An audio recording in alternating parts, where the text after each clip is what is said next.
Good morning. We are back. I know that I wasn't here yesterday and I feel really bad about it. I really do. But I got so frustrated with that damn course and I reviewed some of those videos and I needed to do all the videos again. So I spent literally all night pretty much on Monday, and then I spent all day yesterday and all night yesterday to get everything fully set up, to retake some of those videos to make sure it is as clear as possible for you in that course that we're adding for swing trading. So it is up and available, and I need you guys to make sure that this course is good for people. So if anyone takes it, make sure to listen to the points where I do say, hey, make sure to tell me, come back to the live video if you have questions, let me know how I could have done this section better, because for some reason this time around, I just swing trading, maybe it's this, maybe it's swing trading is something that can be very simple, and it's very simple to me now because I've done it for so long that maybe I came to a time where I was like, man, I felt like I was simplifying it too much. And so I wanted you guys to get a good explanation of these things. So I spent all day yesterday working really hard to refilm a lot of those in order to get this thing going for you. So it should be up and ready to go. I just hit the publish button, so the course was published there, and that link in the description should take you to that sale page. So thank you guys for being here this morning. Hopefully you guys didn't miss me too much. Hopefully guys, you were, if you've been a part of this channel for a long time, you're already good at this stuff. You're trading like water. You don't even need me around, but I'm happy to be here for that second opinion. Hopefully everyone's doing good this morning. Okay, awesome. Okay. Hopefully the time has come for some kind of rug pull? Maybe? Maybe there's a rug pull coming? Who would have guessed? Now, everyone's staring at the Qs, everyone's staring at the stock market, everyone's staring at AMC and GME, but we like to look at the right thing at the right time. And the right thing to look at right now is volatility. You see volatility getting that breakout right there. Now, you might be thinking, oh, that's a breakout. Maybe it just fades back down. Maybe we break up and go to the sky. The reason you should really be looking at this is because of the weekly chart. And I wanted to tell you guys, look at that green bar on the weekly chart. So now you have confirmation of those divergences there. Now you have confirmations of those divergences right here, and this thing does have potential to go positive. We could be seeing something very crazy in the market right frickin' now.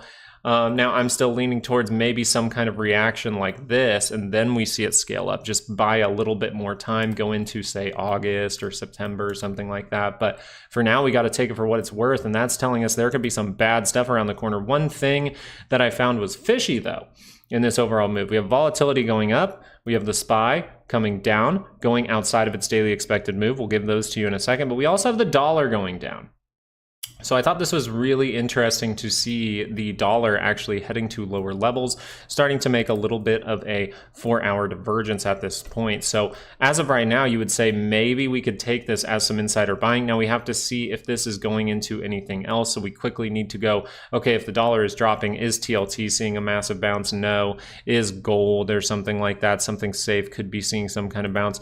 No, not necessarily. I mean, it has been bouncing for quite some time. This could be where that money's leaking into, but very good signals down here for that bounce, right? And then you actually have the 4-hour giving you some divergence here. So a good little entry there. And we did post something about this. I think it was on a 30-minute chart for gold. We thought, hey, this signal right here looks really good. It was right in this area. And then we got this random gap down, and then that signal ended up being good, but it just had this one fluke here, which really ruined the signal for you. So very interesting behavior from gold, but let's look at it from a daily perspective, okay? Let's look at this from a daily perspective and think about the course that we just put out in your description. It's $50, guys, $50 for the course. It's literally 90% off.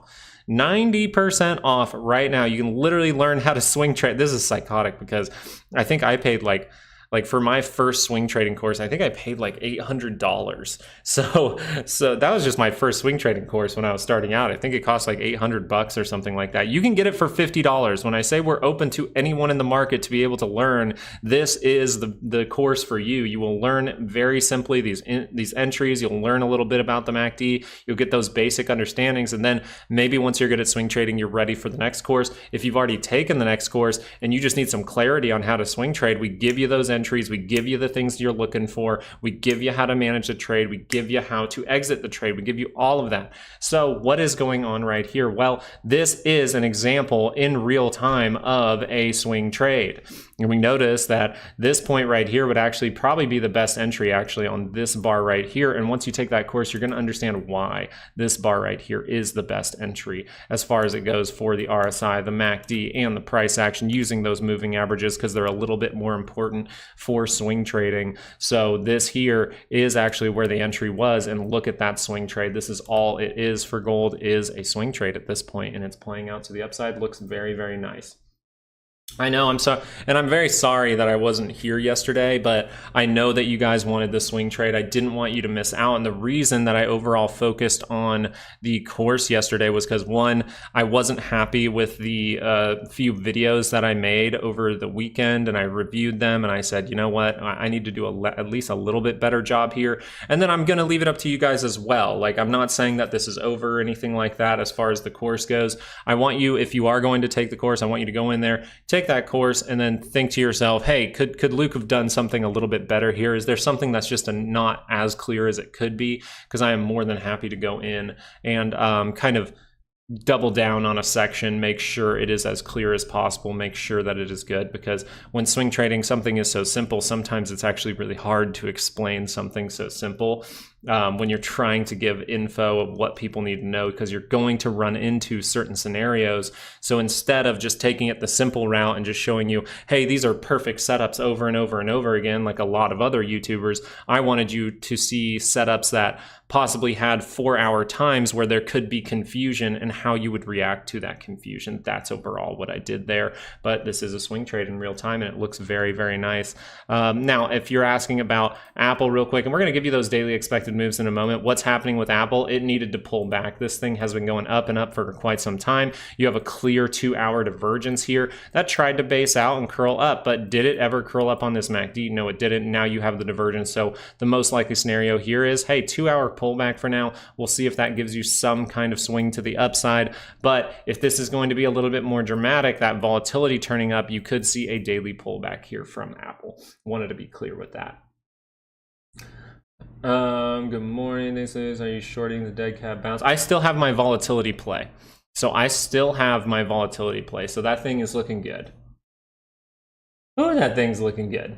How everything well with you and your girl? Yeah, everything is great over here, you guys. We couldn't be better. I mean, the only other roadblock that we've run into is she started teething a few days ago, and it's really starting to cause her some pain. So that's giving us a lot of lack of sleep again. It's like right when you get a week of like, yes, we're able to sleep at least like 6 hours, and then it's like, then she starts teething. So thank you guys so much for wishing me well and wishing the girls well. I know they appreciate it, and she does tune in, and she likes, she tunes in every once in a while and likes to hear. You guys are always so kind to them. So I really appreciate that. I couldn't be happier with my community. And I think the reason that I couldn't be happier with my community is because we're always growing and we're getting new people. And the new people that come in, they come in and they seem like, if they were distraught, this channel can kind of chill them out and give them maybe some motivation, or if they have a lack of motivation. We kind of give all those kinds of things on this channel, kind of hopefully give a little spark under you in order to keep on trading. We have 829 right now, about to boost up, and this is a good point too. It's like the reason that we're able to grow, the reason that I'm able to do this is because of you guys. So you guys hitting that like button, even right now, a lot of you guys probably just logged right in and tuned into the channel and then immediate hit that like button. And I just think that is so awesome. I couldn't ask for a better community. Now, volatility, though, we have to see if this holds by the end of the week. Okay, we have to see if this holds by the end of the week. But as of right now, I'm looking at it on the shorter time frames. I'm looking for those divergences and things like that. I do not see it. Now, we could get a point where we see some kind of little bounce, and then that leads to us getting a divergence on the 30-minute. We'll pay attention to that. But as of right now, you're crossing up on a weekly. If that weekly momentum really takes over, volatility can skyrocket through the roof. So as the SPY opens up, I just want to show you guys those daily expected moves. We do have 567.66 to the upside, and we do have 562.06 to the downside. So we're already way outside of that. We could see some kind of reaction to retest that, but you're going to notice it's going to take a lot of price action to get back there. So unless the dollar is telling us that the insiders are buying at this point, that would be something to pay attention to if this is going to fully recover, okay? But as of right now, you have one crossing over on the 30-minute, great divergences across. You see how steep that is if you take the courses, right? If you take that the options strategy course or the course to trade in any market, well, this would be a signal you're paying attention to. If you're swing trading, you know, hey, I should not be in this play anymore at all until that thing kind of gives me some basing out. There's no real good, like when you see, that's the benefit of taking both courses, is now you have even more skills. So you know, like, hey, this is a point where I need to start to manage that risk a little bit there. So for the Qs, we want to give you those daily expected moves as well. Right now, we do have 499.88 to the upside, and we have 492.42 to the downside. And remember, this was that thick red line, right? You see the little red line and the thick red line right here. That is the annual expected move, and we got outside of that. So now we're starting to come back, and it's weird, but the Qs are actually in some sort of negative trend now. We've had 2 dips down, 3 dips down now into negative territory. That is a negative trend. So that will be very interesting to see what's going to happen with this. The 2-hour is starting to reject, start to just head down with the lower high, just like we said last week. We said the most likely scenario for the SPY and the Qs is the SPY goes and makes a new high, the Qs can't catch up and make a lower high. That's exactly what happened here. So we're reading into it very, very well. And now we have to keep going, right? The game doesn't stop. It never stops. We have to keep going. Apple dropping down to lower levels, trying to see a bounce. We got Tesla that looks like it wants to reject. We've got Amazon that's still, actually Amazon on the 30-minute, maybe looking at this, because look at these little divergences down here. So watch out if Amazon starts to catch a bid. For Nvidia, you were back down in the buy zone, down towards this previous low here. Now you are very negative at this point, so we can see reactions out of this zone. But as of right now, you would say that 2 hours rolling over, maybe it's setting up some kind of 4-hour, thing here, 4-hour swing trade or something like that, and we'll pay attention to it. But for now, you have to say that is a huge rejection on the daily scale, and it looks like we're still going through a daily pullback for Nvidia. Let's actually pop over this morning and look at AMC and GME, because this is actually looking pretty good, right? So we talk about this in the course, actually. We talk about GME in the course. There's a reason that we talk about GME in the course, by the way, and that is because it is a great swing trade to the upside. You are about to hit those points where you can see something crazy. 29.91 is where you can see something crazy. If we can get above that, that's also where you might see short sellers fight it. This is the unexpected level that if you get through that, the market makers, short sellers, they do not expect that. And so if you get through that, you can start to see margin calls. You can start to see squeezing of some sort, gamma squeeze. Obviously, first of all, you're going to get the gamma squeeze, and that could be a fake squeeze, so we have to watch out for the signals. But if that gamma squeeze goes long enough and forces those short sellers to close their positions, that's when the short squeeze kicks in, and that's when you most likely see GME hit something like $200, $300, $400. So we'll pay attention to that at this point. And if the full short seller problem comes out of this, you could see GME do something absolutely wild. But this is a great swing trade. This is a fantastic swing trade, actually. So this is what we go over in the course because it's so good.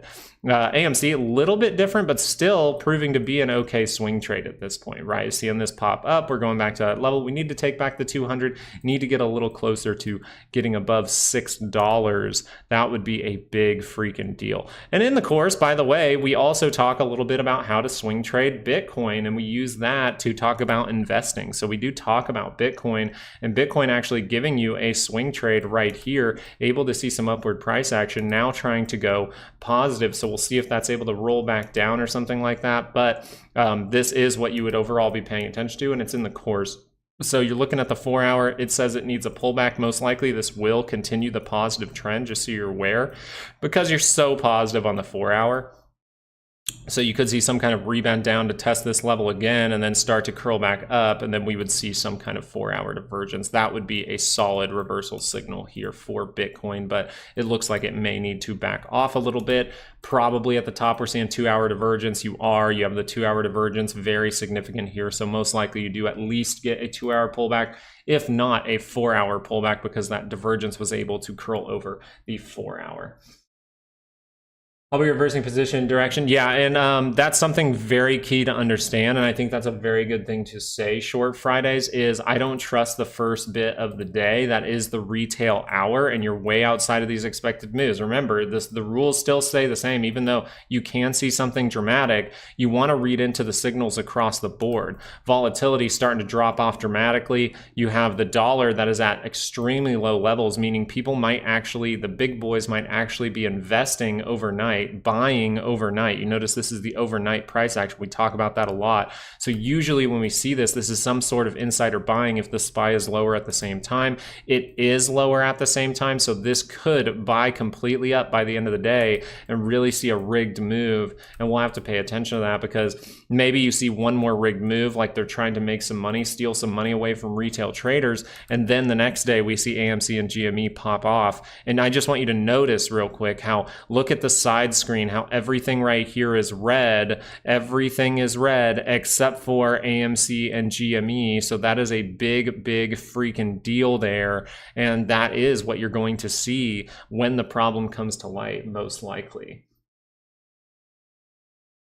Anthony Just Link. People say I look like shoot, I just said his name like the other day. What's his name? He had a big coke problem. Oh, people say I sound like John Mulaney. That's who everyone says I sound like, John Mulaney. My nasally gay voice, but I'm super straight, guys. And Legini, I'm doing good. How are you? Are we shorting the dead cat bounce? It's a possibility. I mean, as of right now, it's still your indicator telling you like, hey, the most likely thing is downside. You're not oversold or anything like that. But you can see little dead cat bounces, so we'll pay attention to it. But the overall thing we need to take into consideration is that volatility really scaling up. So am I going to sell out of my volatility? I think I'm going to keep it for a little bit longer just to see what's going on with it. As of right now, I'm sure my volatility play looking pretty good with that bounce up. So I'm going to hold on to that for a little bit. I have a longer out, I switched it to a longer out expiration. So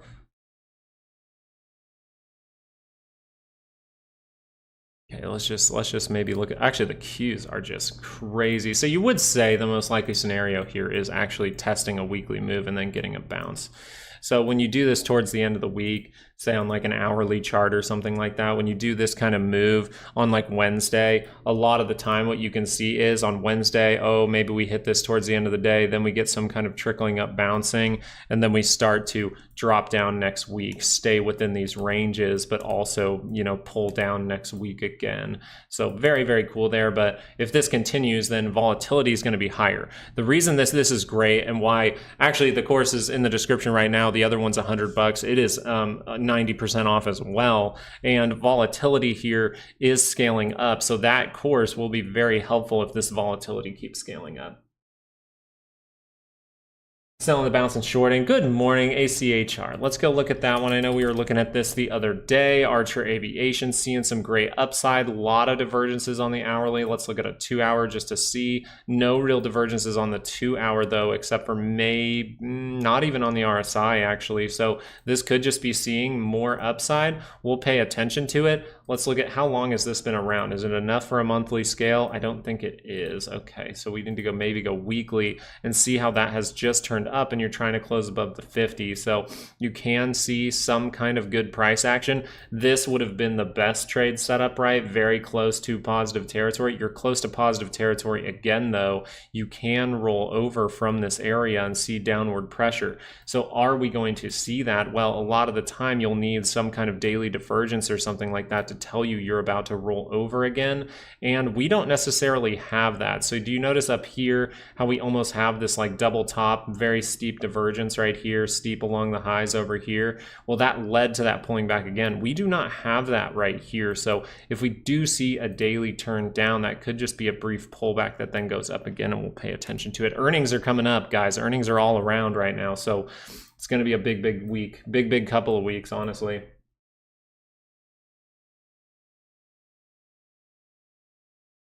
Do you remember when I said it was good to get out of Meta on July 5th? Yeah, so Meta really showing us another point here to pay attention to, and that was, let's see, July 5th. Yeah, you notice this, July 5th, I said this is kind of like, probably this is one of the times where I say this is kind of a get out of jail free card if to the upside, and then we notice just some, it's kind of like you just know, right? At some point during upside moves, when you see these crazy moves to the upside that look like huge bubbles, you start to just use your common sense and go, maybe I should stay away from this stock. Maybe when everyone's excited about, you know, Nvidia hitting 1200 or whatever it hit, maybe I want to start to go down on that position a little bit. Maybe on Meta when it starts to go up to $500 and such, maybe I want to get out of that position. And all you have to do here is use the 2 hour. Even if you were swing trading, you would say, hey, this bar right here actually told me to completely get out of this position because the direction is down. Boom, the direction is down. So I'm sorry that happened to you, Matthew. But, you know, and I'm not going to be right all the time, but just going from a risk to reward standpoint on Meta, that looks like something important. AMC is seeing that bounce up. We're having the 2 hour cross up, by the way. This is what I was watching yesterday. I was like, if we're going to see something crazy towards that $6 mark, we need to curl up this 2 hour, and that actually happened. So we don't necessarily discuss too much about 2 hour swing trade signals just because you can learn it on 4 hour, you can learn it on daily, and those will be better for you overall. You can learn on a monthly scale, but for the most part, a 2 hour is going to see crazier stuff and be a little bit harder because you're going to see crazier price action, but you can still see this and see how it is a swing trade to the upside. We have the curling up, we have the price action, we have the RSI above the set. So you have everything you need to head up from here, and this is the signal I was looking for yesterday.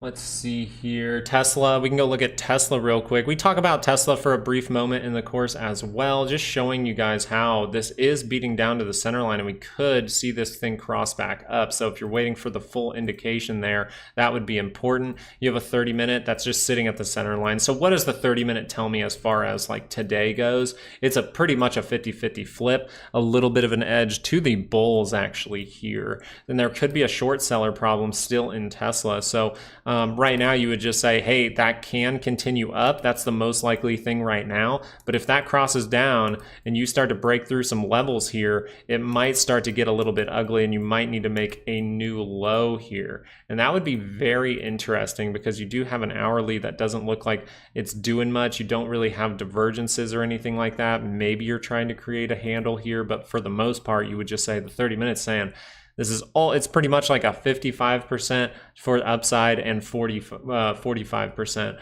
for the downside there. And that's a little bit of a tight one. I usually like my probabilities to be pretty damn good, which means, hey, am I seeing divergence? How close am I to the center line? Am I seeing a good pop? Am I seeing this go up to the upside? Is it getting further away from that center line going up? Then I can be confident with that upside. As of right now, you're still just lingering right at it.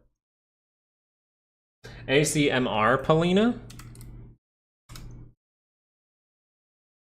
ACM research going down on the 30-minute here. Let's look at this from the daily perspective just to start out. You have a daily that could roll over by negative territory. So if that rolls over, you might lose that 200 and you might see something ugly. But down towards these lows, we got this little bit of a higher low, which convinces me, hey, this could be rotating back up. Look at the 2 hours, see if that's able to curl back up for now.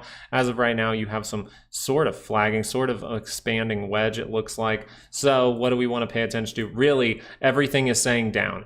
Everything is saying down for this one, except for the daily hasn't crossed over, and you want to pay attention to if that 30-minute can just cross above all of these moving averages. The best part about this right now is you have all the moving averages in one place. So if you see a strong move above the 9, it could take you above all those moving averages. You get this to cross, you got a chance to go test that high, go make a new one. You're still within range of that center line. Let's go check on the Dow. Let's see how that thing's doing. Well, it's still green.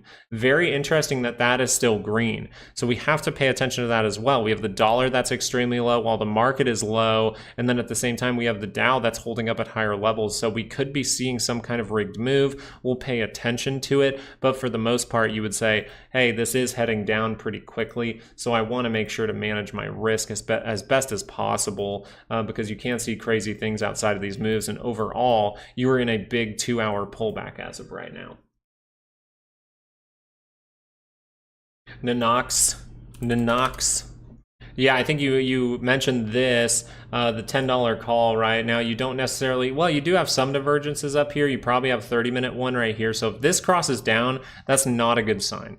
If the 30-minute crosses down here, it is not a good sign. Now, if you're expecting this to be some kind of short squeeze or something like that, I get it. This is great looking little swing trade here. I understand it's a little bit, you know, we talk about something different in the course, which is the positioning of the MACD is something you really have to pay attention to. And Jorge, thank you for subscribing. But you have to pay attention to where this MACD is and how it's going to be difficult to go into positive territory because now you're overbought already and you're not even that positive. So we have to look for reversal signals here, and you do have one and it hasn't completed yet. So you could be experiencing a 2-hour pullback very soon because of this 30-minute divergence. See how steep it is? So I would just pay attention to that. But if there is a short seller problem in it, then most likely this one either just doesn't cross, or in the future it's going to cross up again, or we just see some kind of gap up. So you just want to be able to manage your risk and know how much you're risking if it is a short squeeze problem. Now, I don't think this one would have too bad of a short squeeze problem, or a short seller problem, but you do have the swing trade as of right now. And is that curling up a weekly? Okay, you know, once that weekly curls up, you can be pretty confident, but that's what I'd have to say about this one. Let's go AMC. Let's go 3%. Let's do that. Put the mayo on it. Oh God, put some mayonnaise on it. Oh yes, there it is. I don't know. That's, for some reason that sounded wrong in my head.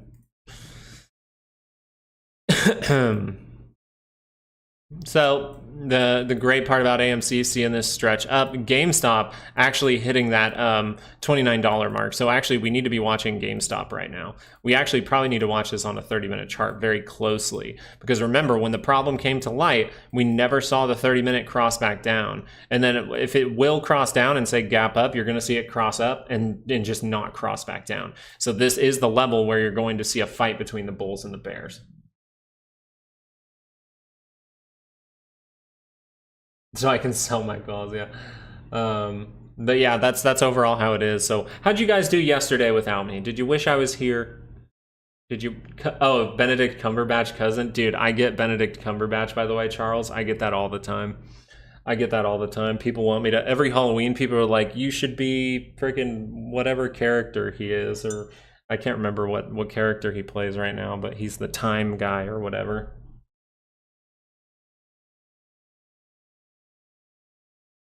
We'll mention it, okay, Jagger? We'll mention it if we start to see reversal signals since you're driving, okay? Don't look at charts and drive, guys. Be safe out there. It's a time to be very safe. Oh, I put something on YouTube, and I was like, I'm gonna finish the course and I'm gonna go live later on in the day. I've made a little post, so make sure you have those notifications on. But then I just kept going, and I was like, I'm not gonna finish by the end of the day. I'm sorry you needed me. I'm sorry. I'm here today. All right. I really wanted to get that course out for you guys so you can just learn another type of trading. We didn't necessarily in the course talk about swing trading to the downside, but you can do that. It's just a little bit more difficult.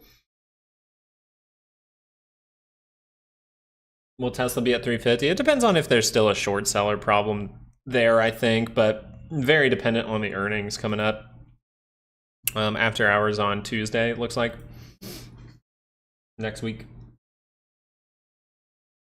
Your GME calls up 114%. Congratulations. Now you're running into the point where it might be a little bit of a fight, so we'll see. But if it starts to close above, this is crazy though. I bet someone's buying calls in here. The last time we saw price action like this, Roaring Kitty was buying calls. Like, that's where this happened. And then we saw the uptick, and then he just posted his trade, and boom, this thing took off. So I still think you're likely to see maybe a post of, which weirdly enough, he doesn't even have to. He showed you how to find out if it's him, kind of, and I think people are able to figure that out on their own. But if he did post his his holdings, that would be a huge deal, especially if it had something like AMC in it. That would be crazy. HUMA. You can get it right. I feel you. You can get this right. Let's talk about this for a second here. We have a rejection divergence first off. So that is rejecting as of right now. Not a great sign. But in order for this to really be taken into consideration, I'd really look for if the 2 hours crossed. If that thing is crossed, let's see. Hasn't crossed yet.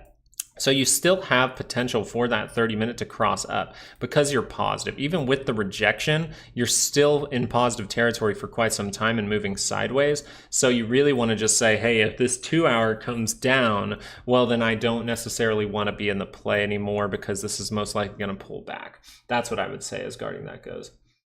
He asked the group if anyone else is not getting the chime alert signal in their YouTube accounts. Are you guys receiving your notifications? If anyone has notifications on for this channel, are you receiving that? I know that I like to make sure that everything's going properly. And thank you so much for the $10 Short Fridays. But I just wanted to ask that question because that's what Short Fridays wants to know. And two, I would like to know if you're receiving your notifications. I think that would be a good thing to see. Okay, so no for the most part. And I noticed this about my channel. I kind of stopped receiving my videos on my other channel. Thank you. I stopped receiving videos on my other channel in the main feed. I have to go into my subscriptions with my other channel, which I'm subscribed to myself to make sure the video is good and all that stuff. I'm starting to see that as well. So make sure every single day, usually I am posting. I know I took a day to make the course, but usually I'm posting almost every single day. So look in your subscriptions tab, but try to get those notifications unlocked. Something's going on with YouTube. Maybe it's because I mentioned even just a week ago that we were at a higher risk for some kind of, you know, candidate assassination attempt. And that actually happened. Oh, you guys want to know something crazy? You guys want to know why I think that the assassination attempt was just fully an inside job by someone, by maybe even the short sellers, by even, you know, the elite in the country or whatever, is just because, first of all, it's really fishy when you look at everything that happened with it, but two, if you go look, DJT had a huge amount of shorts bought last week for no reason. Right? A huge amount of shorts were bought at the end of last week. And that tells me, ooh, follow, you know, you want to get answers, follow the money. Most likely that was some kind of inside job. And I'm just saying that most likely. That's allegedly, that's most likely, in my opinion, with the things that I am seeing. I can derive that assessment from my common sense. If you are seeing a major amount of shorts of a stock that's DJT and the president's the president's name is DJT, and he is supposed to be like, that is fishy behavior. That is fishy freaking behavior, and that's all I'm saying, man. As far as that goes, I would be a little bit weary about that. I gotta eat a little bit. Let's go watch, let's go keep an eye on GME as it goes up towards that 29.74.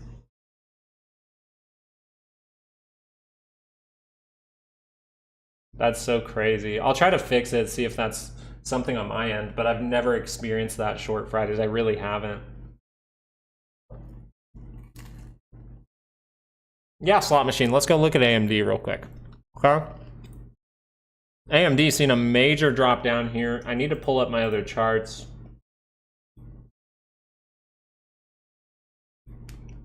No, I need to go here.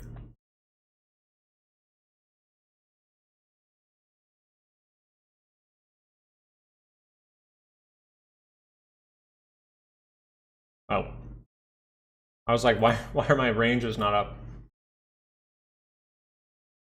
AMD on the, let's do a 30-minute scale here. AMD is currently outside of its weekly expected moves. So you have to pay attention to that. That means by the end of the week, it does have the chance to bounce from here. So for AMD, something good here is the 2 hour. And if you can take that course, it's in the description for only $50. It's literally $50. It's 90% off right now. You can see how this would turn back around and maybe there would be a trade setup. As of right now, you're outside of that weekly expected move. So we will talk a little bit about bounces, but for the most part, negative. It's trying to go into negative territory. You could be seeing something crazy. So you're kind of at one of those points with AMD where it's like, are you going to see crazy price action to the downside, or are you going to see this build back up and give you a swing trade? Those are kind of the two options there.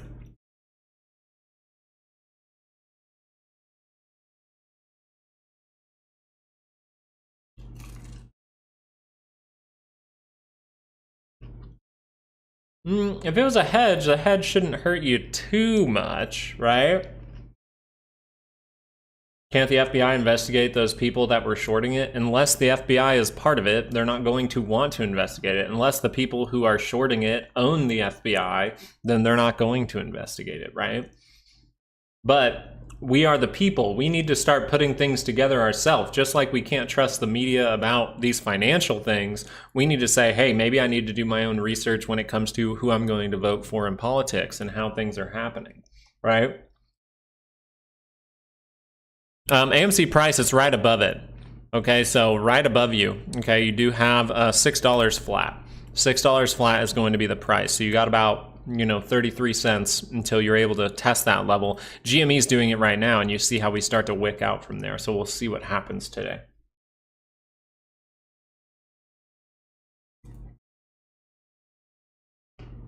We could be seeing a rigged move right now with how the dollar is performing. Yeah, and I think that's reasonable.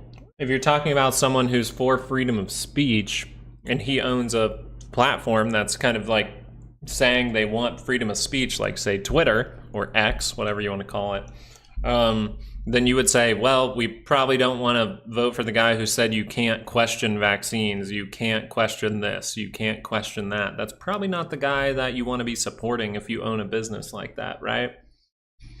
Once again, just common sense, just kind of putting it together, not really looking into it too far, just being like, why would we be doing this?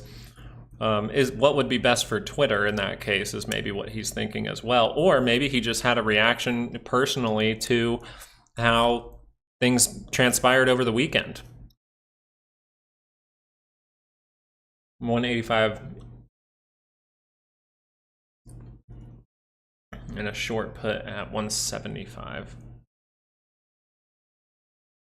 Yeah, and that's just a big drop there, isn't it?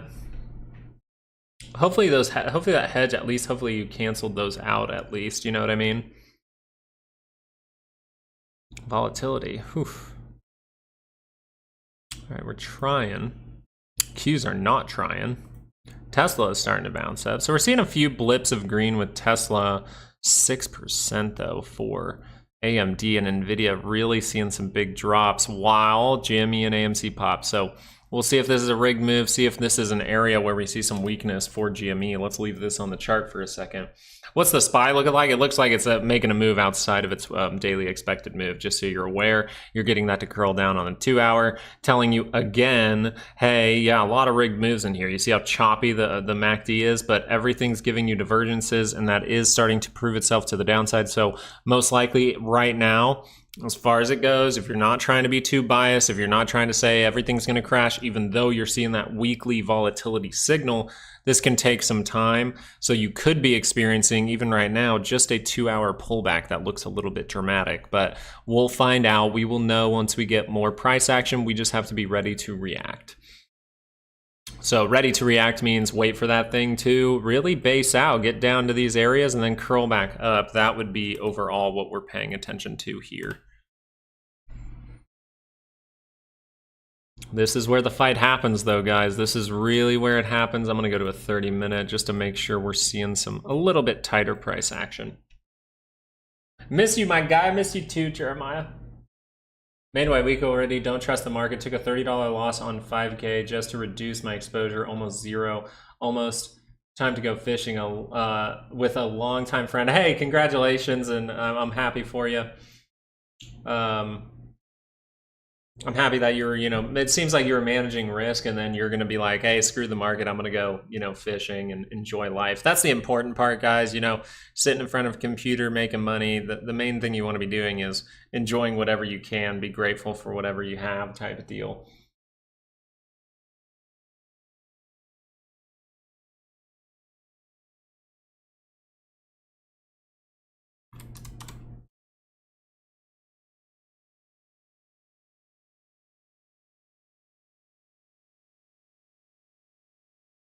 Damn, AMD is just not coming back though. Holy crap.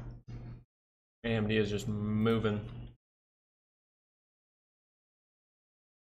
Nvidia's outside of its weekly expected move as of right now as well. Very oversold on the 30-minute. That can continue, but you know, most likely by the end of the week, you know, that's where we have that 68% chance for a bounce.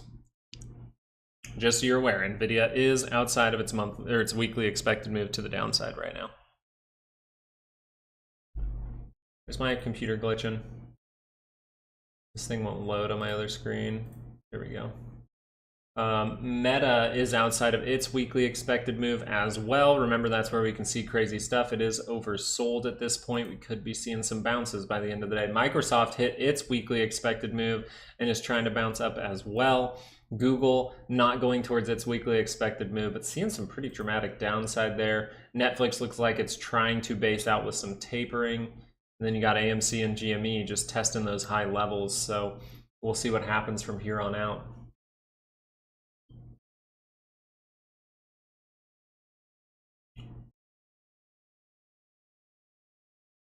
Amazon, by the way, is heading towards a weekly expected move. It has a little bit more room to the downside, but Amazon looks like, hey, it looked like it was creating some divergences, didn't it? It looked like a solid bounce was coming here, and then you see that fail, and you have to say right here on this bar right here telling you like, hey, there's no upside potential yet. And then if that can turn back around, that would be the signal to pay attention to. But as of right now, that weekly expected move just a little bit lower for Amazon. You could still be in some sort of 2-hour bigger pullback that leads to a lower high at this point. That's what would be the most likely scenario if this is able to turn up. Most likely scenario is lower high. You got to see what happens with earnings, but that's how it is right now.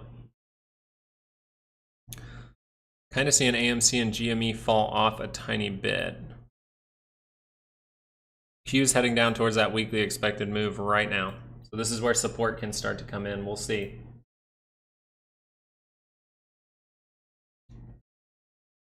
Dang, Scott. Hey, congratulations, Scott. That is a fantastic play there. Congratulations. That is so awesome.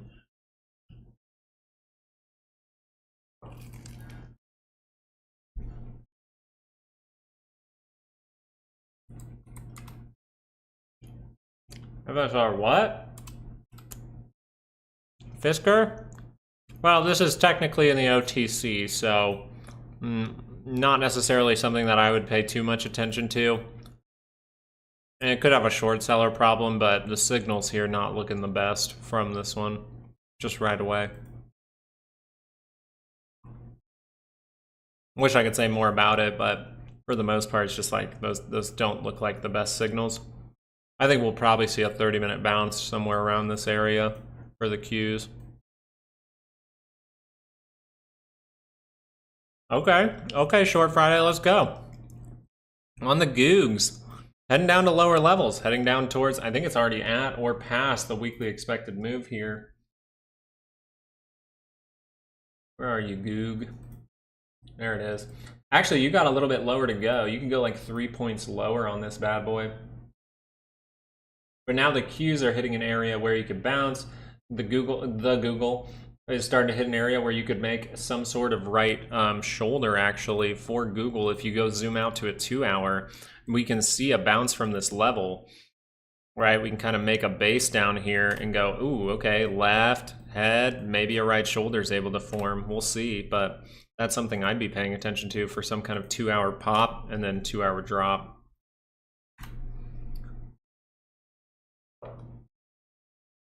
My jaw just popped.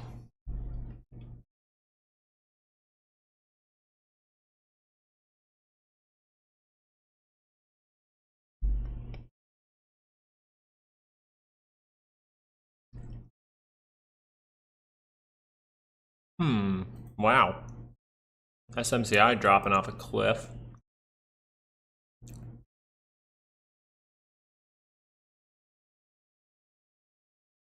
Yeah, I keep seeing these crazy moves up afterwards. It's very, very fishy.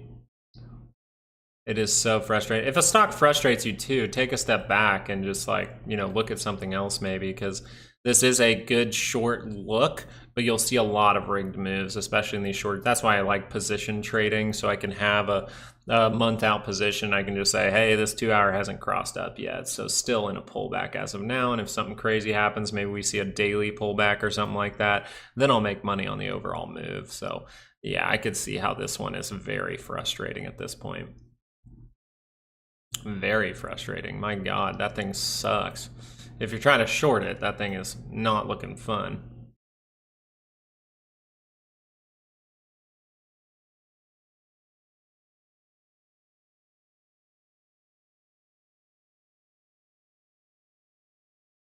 Only 8 are green? Jesus. Market's really taking a crap, isn't it? Look at that thing. God, that is not good. That is not good, my friends. Not good for the market, that's for sure. Now we still have to pay attention to some stuff going on here. We have to see if these things start to maybe roll over on 2 hour charts and things like that for volatility, but usually we'll see some indication of that happening. As of right now, the Qs are at the weekly expected move, so we'll see what happens from this area. And now that all this stuff is lower, and we do see the dollar is pretty much lower, we could actually see a rigged move up, right? We see the 2 hour divergence. This could start to scale up, but maybe this is going to go up while the market goes up, while we see a bounce in stocks, and they start to fight against AMC and GME, which are very close to breaking through the barrier. Yeah, we called it right this time. We don't call it right every time, but you know, we're paying attention to those important times, and then we know when things are curling up if it's not the moment. Right now, it looks like a little bit of a dramatic pullback. We got to see if something adds up to a little bit more than that, because the dollar's heading lower while the stock's going lower. So that's kind of fishy to me.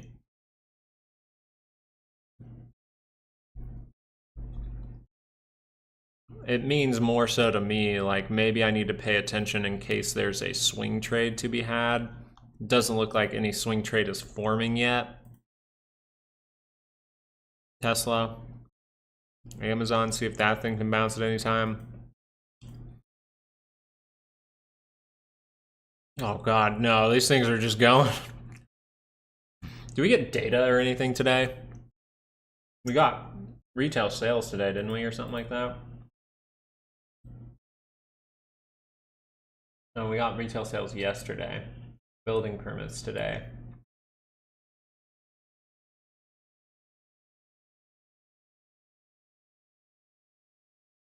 Jobless claims tomorrow.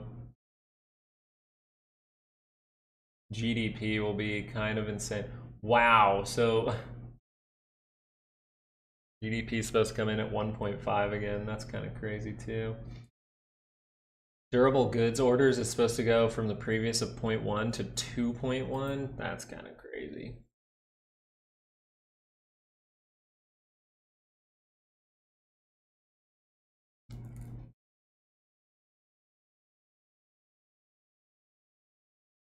Well, the problem with right now is you have like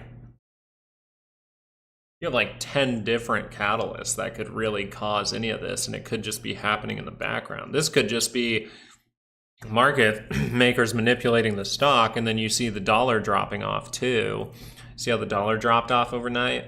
So you actually could be seeing the market makers just push stocks down, make you think everything's hell, and then we start to see it bounce back as the Qs do hit their weekly expected move. So this all could be a ruse, and the only reason I'm saying that is because, yes, I'm confident in the signals, but I'm just thinking of how it could be manipulation based on the fact that the dollar is lower. Right? This is a dramatic move down. So if everyone was moving into cash, you would see the dollar go up. But they're not moving into cash. We're not seeing TLT go up dramatically. We're seeing gold see a little bit of a tick up today, but you'd expect that to be a little bit larger, I would say. Right? Not 0.2%. And so that tells me maybe they're buying stocks actually, and this is some kind of market maker manipulation to convince you, hey, we're going to crash down, and then it actually just turns back up. But none of that gives me a reason to take a trade. It's all stuff to be aware of, and then see if things start to reverse. If things start to reverse, then I can, I can swing trade, which is the course that's in the description right now. Dollar goes down together in the biggest crash. Well, the only difference I would say with the dollar, if it is going to go down while we do crash, would more so be, I guess, deflationary. And then I would also say it's because, let me think about it for a second. Dollar goes down in a big crash. Well, everyone's kind of getting rid of our dollar too, right? So we could be seeing all those dollars flow back into the United States, which might devalue the dollar, aka make its value go down instead of up, right? So it makes sense. It would make sense. But how it's been performing lately, that's how we've seen a lot of rigged moves. So kind of thinking of two things at the same time. Rotation into IWM, that could be it too. What if they're just funneling money into AMC and GME and IWM right now? IWM seeing a little bit of a downturn right here outside of its weekly expected moves. You see where that fight comes in? Right before you pass that level, that's when you see it, right? God dang. Yeah, and the biggest crashes, you pretty much see everything go down though. Right, Steve? It's pretty much like everything goes down.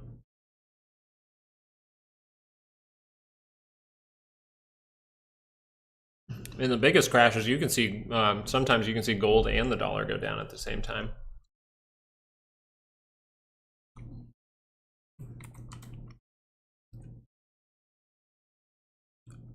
Regional banks, I mean,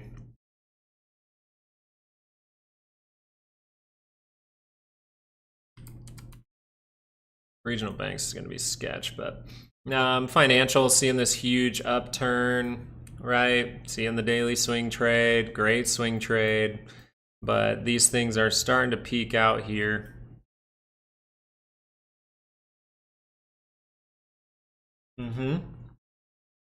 Bitcoin too. You don't think the rich people control Bitcoin? It's like 10 people across the world control Bitcoin. They have so many Bitcoin that they just control it. Dang, this thing is going.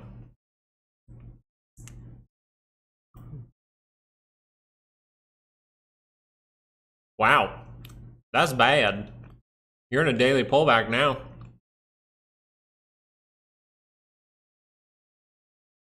I'm not even gonna lie. I'm not even looking at my volatility option. I don't want to be tempted to sell it. I want to see if I can make some great money out of this. So I have the position for a little while. I'm just trying to chill. GME looks done. I dropped an egg. Yeah, so we want to pay attention to these 30-minute signals, but this is a great sign that you're seeing the right things happen. This is where a fight can happen.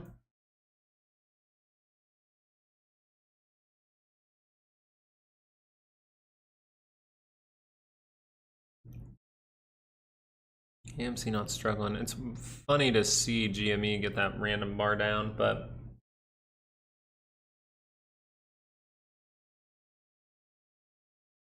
gold will be interesting to see what happens if we do actually crash, because gold is something that if your dollar's heading down, technically that would be a good thing for gold. So I wonder if gold's the only thing that really holds its value. Oh, bonds are fucked. Like, I still believe people run to bonds when we have to, you know, pull down those rates and things like that as well. But for the most part, you would say, who wants to buy our bonds right now? It's like the only way the bonds are going to dramatically probably go up is if everyone buys into them or if the government prints more money and buys them themselves. Crazy.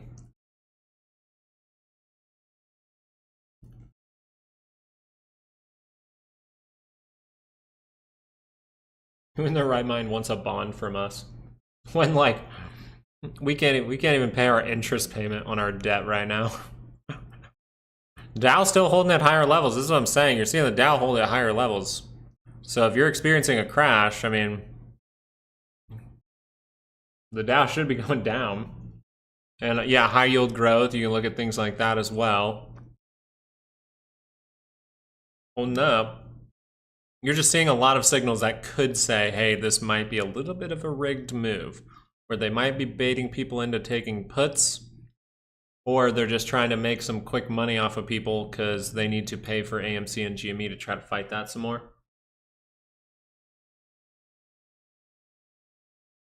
You think 20%? I don't know.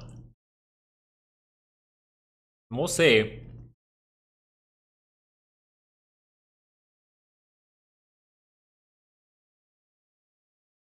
Where would 10% leave us at? We're at 562, so about 505 for 10%. Am I doing that right?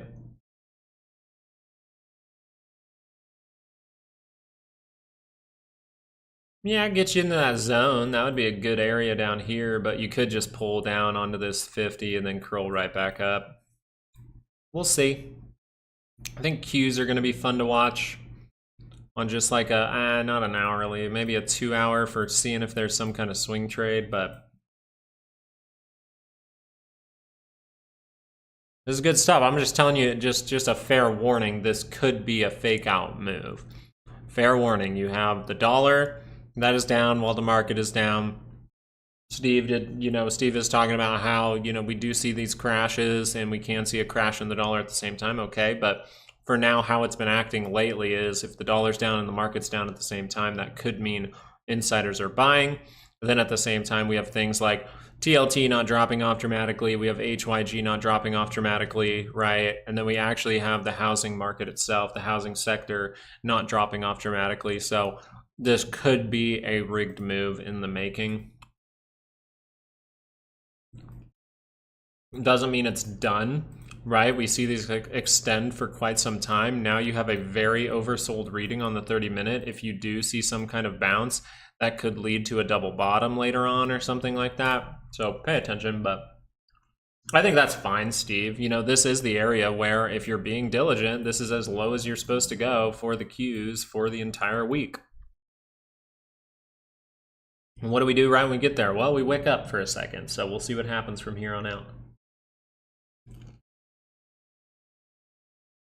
The Dow, there's not a ton to say here besides this thing looks damn strong, by the way, compared to what's happening in the SPY and the Qs. So that's very fishy to me. I think we got to read into the fact that there could be a rigged move happening in front of us.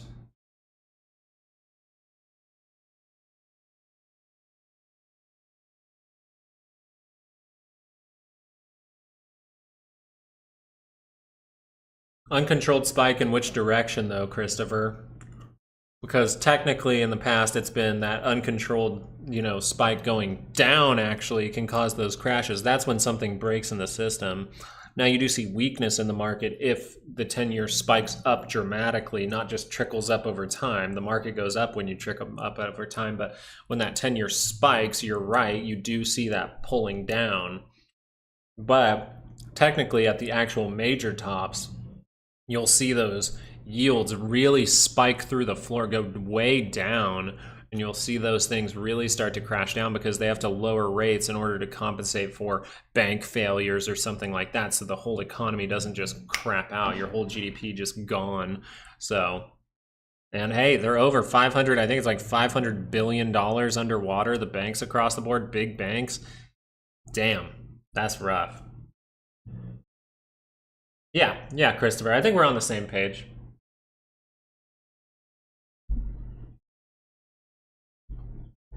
Yeah, that's why people are confused. They're like, oh, well, the yields are up and the market won't fall down. It's like, well, it's more about, did it go up dramatically over the last 2 days?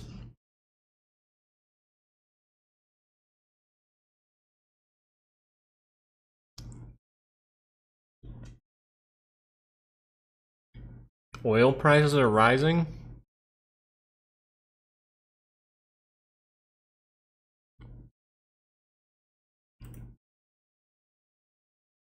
They are rising.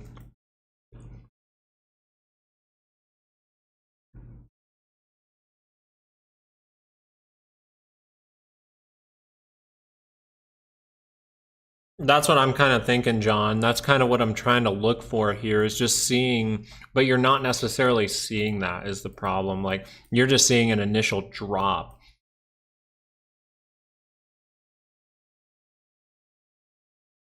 Steve, done for the day. 500% on the Russells. Damn, nice job, Steve. That's what I'm talking about.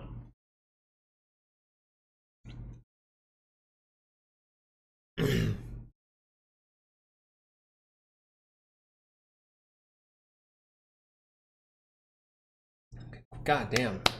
Give it up for Steve. Solid 500%. Let's go, dude. So I more so want to be paying attention to things that are getting close to their weekly expected moves and things like that. So if we look at Apple, it still has some room to the downside here, but you can pay attention if this 30-minute crosses up. Look how close it is to the center line. So that's when you might get an indication of like, hey, there is another swing up, so this could be a rigged move. And then the other point would be to just keep looking through, right? Look at Tesla. Okay, let's pick a Tesla real quick. Well, Tesla's sitting right in the middle. And look at this. See how we said it's 50-50, little edge to the bulls? You're about to get an edge to the bears, and we might be seeing Tesla actually drop down to lower levels. So this is something very big to pay attention to at this point for Tesla. It still has a lot of room down. Could go all the way down to 227. Amazon, this one here, starting to come down into its weekly expected move. So this is where we would expect a bounce. You kind of have the divergence still on the MACD, not on the RSI. Let's see if this thing can wick up. That would be a good sign. And then maybe Amazon actually does turn up. I think the overall thing that we want to look for, I'd say a 2 hour. I just want to look at the hourly. Yeah, we'd say a 2 hour swing trade here would be nice. So if these can catch up, this is the course that's in the description. It's finally there, guys, $50. So this comes down like this. You see that 9-day moving, or that 9 on the 2 hour kind of mellow out. You get this price action to curl up. You see that MACD curl up. Everything will look great for you there. If you need more clarity on the entries for these things, we actually go over it in the course that's in the description. It's literally only $50 right now. It's crazy.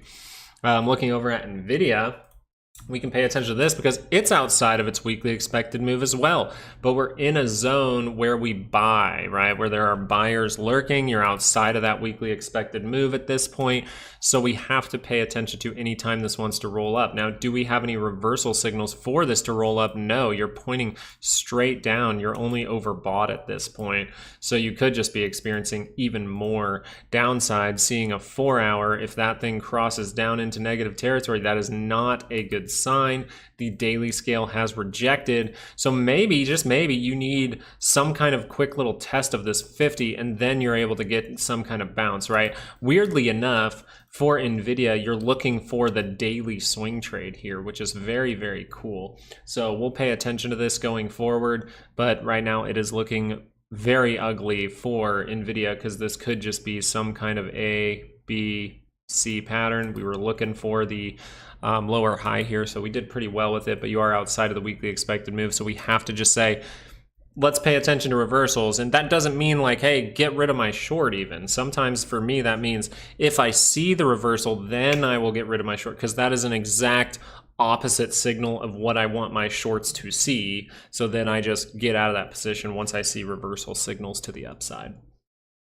Let's keep clicking through. We have AMD now down 7%. It is officially almost $7 below its weekly expected move. This is awful, and this is gonna be a sketchy one because you do have this level right here that seems very important of about 154.50. And so you could see a reaction all the way down to there. Your 200 would be there. Maybe we make a right shoulder. But at this point, you'd say if that daily crosses over, it's not good news. You are well outside of the weekly expected move. You're extremely oversold. And we lost 169.58. We've had that marked on our charts for a while now, that 169.58. And look how we gap below that to lose it. So we are finding good areas to pay attention to for AMD. And we did have the reversal signals. We even talked about this trade on Patreon last week. Sure, it developed a little more, and then you got another signal for an entry there. Boom, turns down. As of right now, you're in that 2 hour pullback mode. And if you don't turn around from here, you got it. These moving averages are really high up. So if you don't see some kind of V shape here, it's going to always be met with more selling if you see little bounces. So unless you are able to really V-shape and take back some of these moving averages as they come down, it's going to be very bad for AMD, crossing over maybe even on the daily scale soon. Looking over at Meta, we have this one outside of its weekly expected move as well. And the problem with Meta here is even if you do curl up for the swing trade on the 2 hour, you're able to take back the 9, the 200 here, and you get that swing trade. Well, now you're really deep into negative, which means it's going to be harder for this thing not to go overbought during a bounce like this one. So you can more likely see some kind of lower high from Meta if you even get a bounce here, guys. We're seeing some dramatic price action down. I just want to talk about these things so that you're aware, because the dollar is heading down while the market's heading down, which a lot of the time, at least in the recent years, has been a signal for a rigged move, some kind of insider buying that no one expects, and then we just magically V-shape by the end of the day. And we do have XLU actually heading up as well. So we're starting to see the fight. Notice that things might be starting to try to bounce soon. I think that's what's going to happen across the board. And now we have to just see, is that a dead cat bounce that leads to another 30-minute cross down, or is that going to be some kind of 2 hour, swing trade to the upside for the Qs here even? So we'll pay attention to it.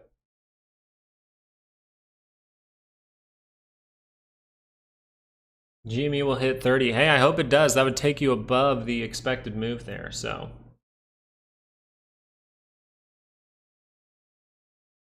I know that she bought like I want to say 2 to 3 weeks ago. She updated and bought calls for a couple years out or something like that. And so we'll have to see if there was some selling in that too. But I think this is the fishy part too. It's like, I think she knows that people follow her trades now too. So maybe she tried to fake them out. Or they just didn't tell her. It's kind of like if you're the little guy and Nancy Pelosi is the big guy, and you're the little guy who says, I'm going to make you a bunch of money and buy calls, and then you get caught doing something bad and the market could crash because of it, and you don't want to admit that, you could just tell the person who is above you, like, hey, everything's fine. No, everything's fine. No, everything's fine. Yeah, buy calls. Everything's fine. And then it all just drops down and crashes because you don't want to be like, oh, that was unexpected. Could be a scenario like that. It's kind of the mental game I'm playing with. Bro, is Deadpool 3 supposed to be good? Like, dead ass.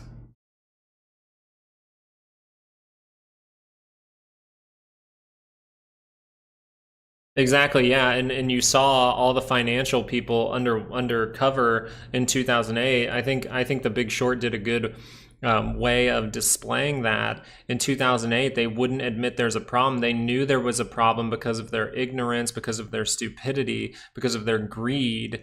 And then over time, they started to have to buy into those positions to make up for losses, but they didn't tell their investors that. They didn't tell anyone that. They didn't tell anyone they were underwater. And you get that great scene with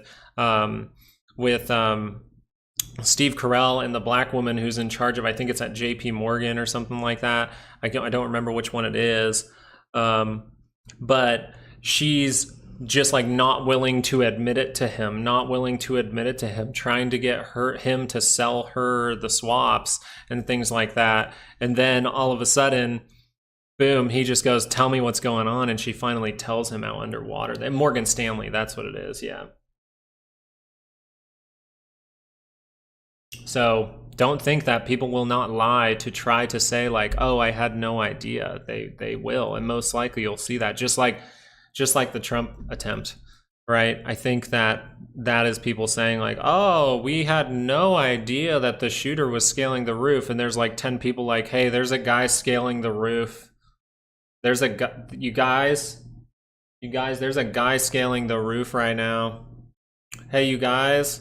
There was hundreds of millions of dollars in shorts put into DJT on Thursday and Friday. Hey guy, like, why would you short the crap out of that stock unless you knew that was going to happen? No, I didn't see Lucid. Let's go look at that real quick. What would happen to the Dow in that case? It would crash probably harder than it's ever crashed before, because you would see major unemployment.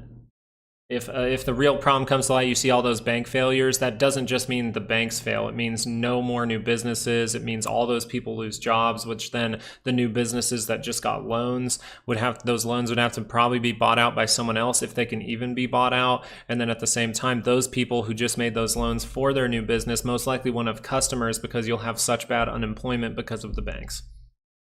So when you look at industrials, you're like, okay, we need employment, we need production, and we need purchases, and that's not going to happen most likely if you see those bank failures. Lucid dropping off pretty good here, getting that lower high on the 30-minute. So maybe this will be a good example. I don't know why this keeps freezing, it's so annoying. But maybe this will be a good example of a time where you are able to cross up near positive territory, but you curl back down. So you've curled back down really close to the center line. So if this crosses that center line, you could head into a negative trend for Lucid and really solidify this as a lower high. Is it odd? No. I bought The Big Short. I bought Dumb Money. Those are some of my favorite movies. Because they do a great job of, at least in The Big Short, they do a pretty good job of simplifying it for the average person. And they have those moments where they just explain something, and I really like that. I thought that was very good. And then my favorite scene of The Big Short is where those young guys make the play of buying the tranches and stuff like that, like the ones that no one thinks of that are still full of crap. So they know they're going to make a bunch of money off them. And then they start to dance in the casino in Vegas, and you have, I think it was Brad Pitt was playing the character of the big investor or whatever, and he just tells them don't dance because, you know, of unemployment and how people commit suicide and those kinds of things. So that's one of my favorite scenes in the whole movie, is just where he says, it's fine, don't dance. And then he says, like, do you know how many millions of people die every single time you see a 1% uptick in unemployment? It's just like, it's a very eye-opening, humbling moment as a trader to think like that and to say, even though you are making money and you are making good decisions, it is good to humble yourself and know there is most likely someone on the other end who is being hurt by that. And that's why I really like the AMC and GME trade. It's because you kind of know exactly who you're hurting in this case, and it's not another retail investor. It's not someone out there. It's you are blatantly trying to hurt the people who have caused all these problems. That's why I really like that movement, and that's why I like that scene of that movie.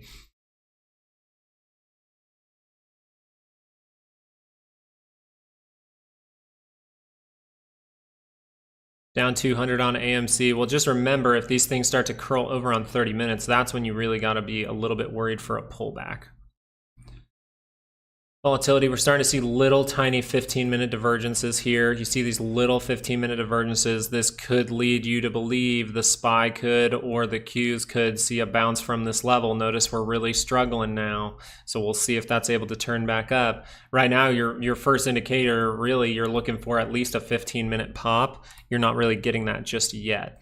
So we kind of want to look across the board and say, okay, Apple very oversold, Amazon very oversold, Nvidia very oversold, AMD very oversold. Everything's very oversold. So some kind of dead cat bounce, or if it's a rigged move, you might see V-shaped recovery here from a lot of these stocks.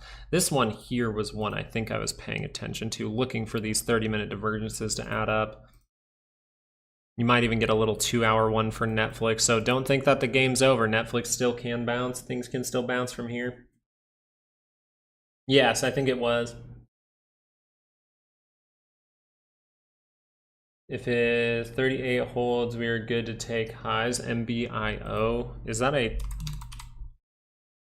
Mustang Bio? Okay, so it's a biotech stock maybe. I mean, you're finally getting a 2-hour curl up, decently close to that positive territory. Look for that daily side too. See how the daily is still positive? So if that 2-hour pops up, you got a good shot of some kind of run.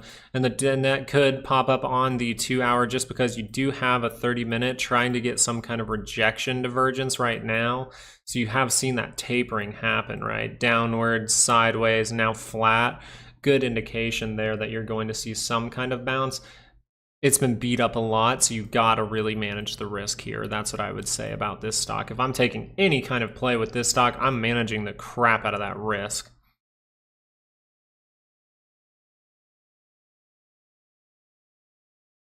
Yeah, I'm excited to go get my first rifle. Rifles are something I've shot plenty of, but I've never owned my own, so I'm very excited to go get my first rifle soon. I'm trying to get that maybe this weekend.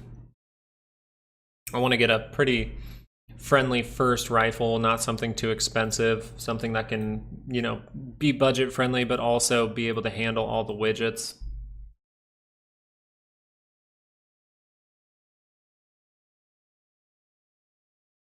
The Russell is down. Why is the Dow up? I actually don't necessarily know. It just seems interesting that the Dow is up today. So we can maybe look across the board here and just look flat what sectors are up today.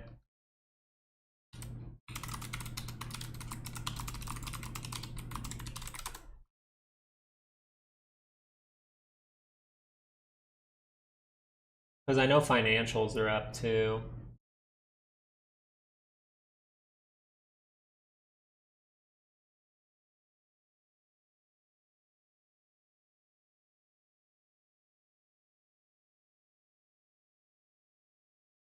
So as of right now, the Dow, it's saying that it has aero defense are up, it has healthcare providing is up, it has home construction as up right now, it has insurance as up right now, it has the medical equipment capped is up right now. It has the medic equipment, so the medical equipment itself is up as well, and you have oil equipment and services are up too. So you could be seeing it up as well because of oil and oil companies. You could be seeing that up because of, say, aero and defense, say healthcare providers, all things like that could be causing the Dow to actually hold up at higher levels.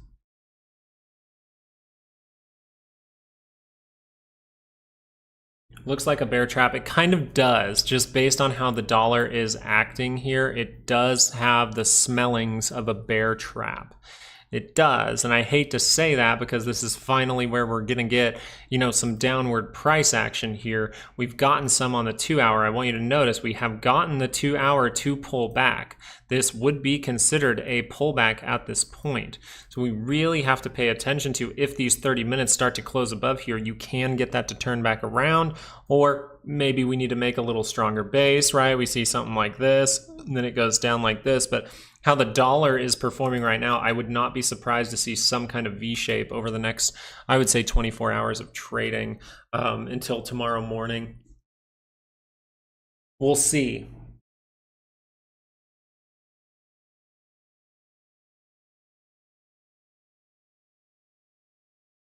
AMC at 555. Let's go click on these for just a brief moment. We haven't gotten the 30 minute to curl down on AMC, so not a big deal. And then GME, we haven't gotten that 30 minute to cross over there, but we told you this is where the main fight is going to happen. This is where you break through, you see crazy stuff, or you see the fight the other direction. This is kind of the last line in the sand for the short sellers, so don't think that they won't fight against it right here. Have we seen the short sales go up over the last few days? It's starting to tick up, so you're probably about to see something crazy from GME, either in one direction or the other. Right now, your daily is telling you that's to the upside right now. Your 2 hour is telling you that's to the upside right now. Your 30 minute is telling you that's to the upside. Now, the 30 minute could change first, and that's the first one we want to pay attention to. I think you have a good shot for the Qs to bounce from the level they're at right now. Is that going to be a dead cat or a reversal? We'll find out, because now that you're below that daily move and volatility is higher, you could see this bounce all the way back up to here and then use that as resistance and start to fade back down. So I'm not going to say V-shape necessarily, even though we have XLU that's really starting to ramp up here. I would more so think of this like, oh, I need to pay attention to the signals, tell me if it's going to go up, and then see if that rotates back down. If that doesn't rotate back down, and we don't see some kind of reversal there, then I'm just looking for a 2 hour to curl up into positive territory and treat it like a short little swing trade. But that could take a lot of time to happen, right? We could pop up, drop down, then cross up. That would make some sense there. Get these moving averages to catch back up, base out, and then do something like that. So I'm paying attention to it, but I think you do have a shot at a V-shape, but I'm not banking on it. It's not the clearest like it was in the past.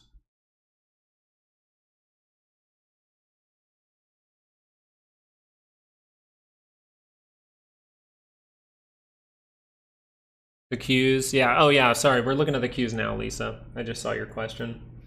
What type of rifle? Yeah, I'm looking at an AR style rifle. So right now I'm looking at the FR16. I did a lot of research on the Radical brand. I actually kind of liked what they've done over the last couple of years. Yeah, we can look at J&J real quick. Whoa, big upward move after the earnings. So you're seeing a huge upward move from Johnson & Johnson. So this is what I'm talking about. So remember we said, I think it was Mark was asking why the Dow is up. Well, one of the things is healthcare and things like that are up. So you're seeing some upward moves for healthcare moves. I mean, I wonder if we look at, you know, Pfizer or something like that. Oh, big upward move for Pfizer as well. Yeah. So Mark, yeah, it's good to, if you're confused why something is holding up, just go scan it real quick. You can literally, like for the Dow, one of the things you can literally type in on Google is look up, just say, you can literally say, something that you might type is like, what sectors make up the Dow Jones? And then you can find a link that'll just have those sectors and it'll tell you what they're doing today.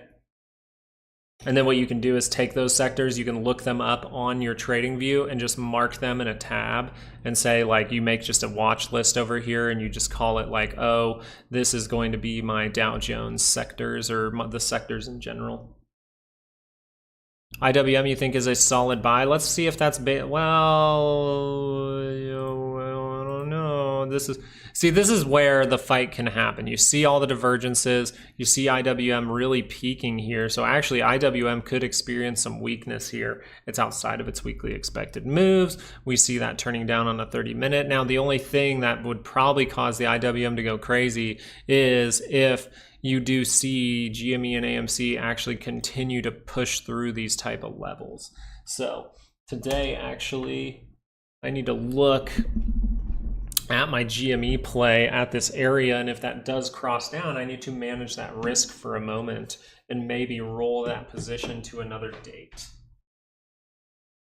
That's at least my thinking right now. I don't necessarily want, sorry, you guys probably can't hear me. That's my thinking right now. I don't necessarily want to take myself out of the play because that could happen at any time. So I more so want to look at it as, hey, I can roll the position. If I'm up in money, I can roll the position pretty much for free. So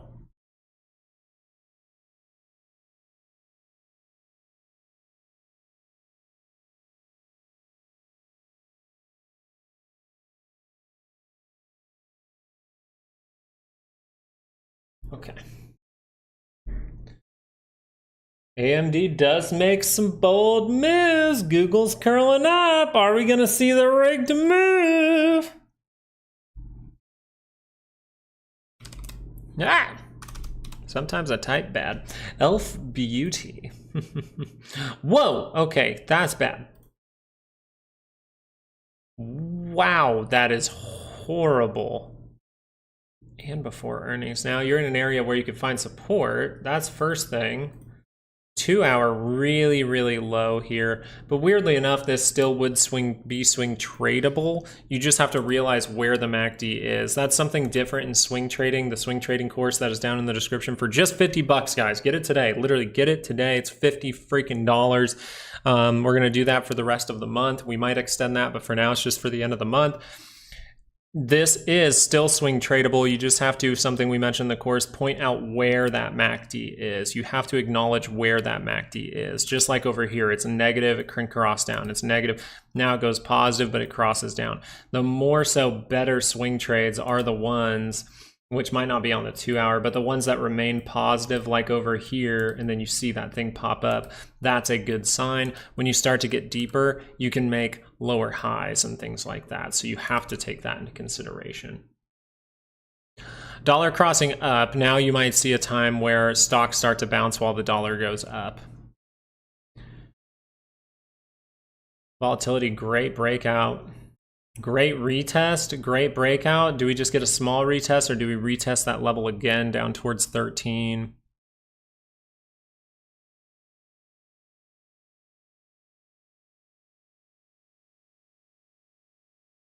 What do you need? What do you need on it, Tony? Do you need the pricing?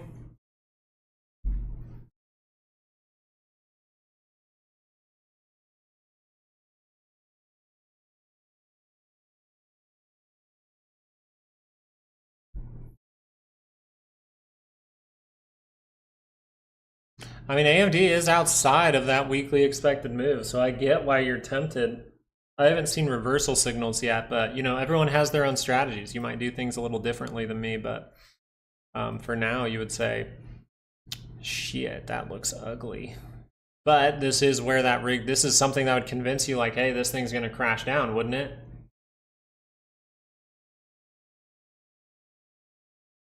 They're blank.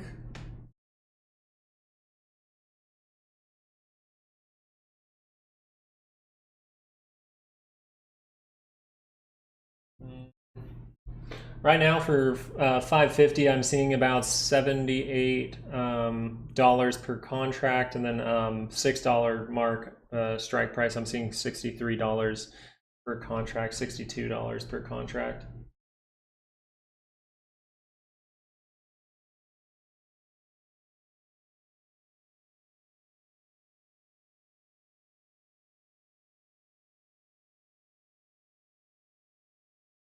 Bought the dip, selling the top, and puts later. Thank you, Lucas, for I found it. I found it odd. Yeah, it's kind of weird, but at least you have the levels now, you know? At least you have that price in mind. All right, now we're starting to see a bounce back from AM Dizzle. This is one of those times where you could say, hey, it has a 68% chance to pop by the end of the week. People do that.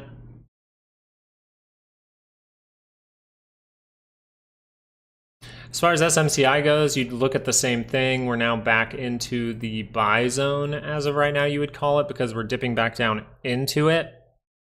So we want to see if we can base out anytime on a 15-minute. We don't necessarily want to do that, but 2 hour, you see how that's close to the center line, so it could give you the swing trade signal. What direction am I seeing for Tesla? Well, that 30-minute crosses down, then it would be down for now. So you see how it's crossing down as of this bar. So this bar, pretty important to see which way this is going to go. Remember, if that just shows you a red blip, that means momentum is down. Even if the bar is green, it does say momentum is down. So it might be a chance to say, okay, this could see some downward pressure, and then maybe I want to see if that turns up later on. But it also could just flip right back to green. You're kind of just piled up in this area. You could draw a little triangle for yourself or something, right? We could draw some stuff up here and say, oop, okay. And down towards the low, oop, okay. Maybe you want to ignore some of the wick there, but as of right now, you would just say, hey, this looks like it's either going to break up or break down. It's in kind of a triangle continuation form here. Let's leave that up for now. Russell is overextended. IWM is overextended. It does have 30-minute divergences behind it, so you can see a bigger 30-minute pullback, if not a 2 hour to curl down and get close to that center line. So this would be a good time to pay attention to IWM.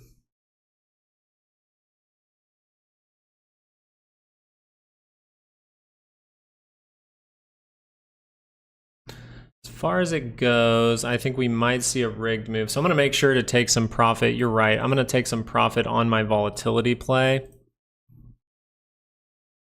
Oh yeah, that should be plenty. Oh yeah, it is plenty.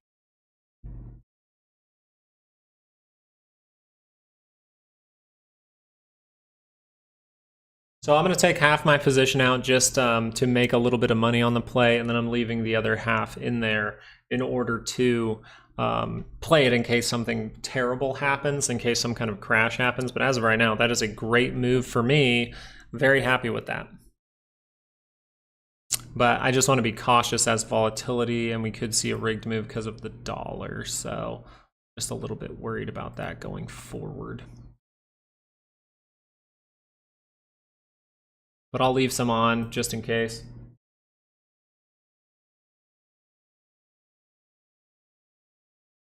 And it might be because, like, you got to think the Qs are hitting their weekly expected move, but if the target is the SPY to hit their weekly expected move, it has a lot lower to go.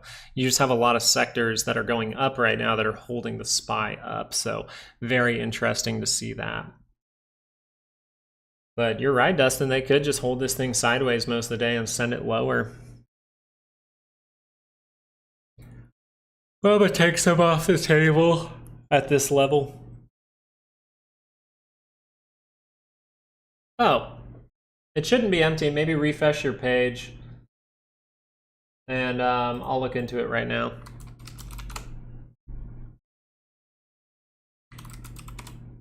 No, it should be up.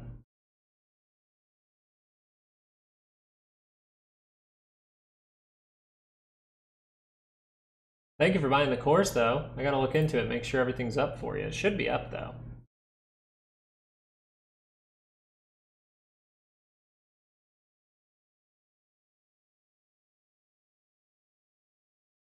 Oh, okay, okay. I got this for you. I'm gonna do it in real time.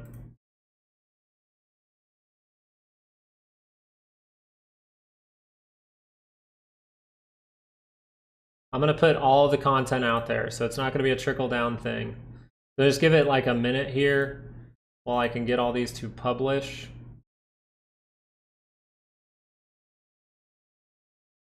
Okay, those should be all published.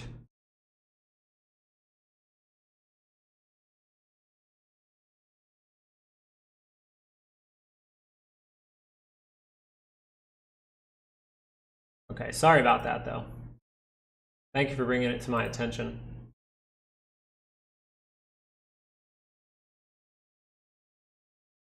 Thank you for telling me that, Rosa. It really helps me out. Thank you so much. I just forgot to hit the little publish the curriculum button.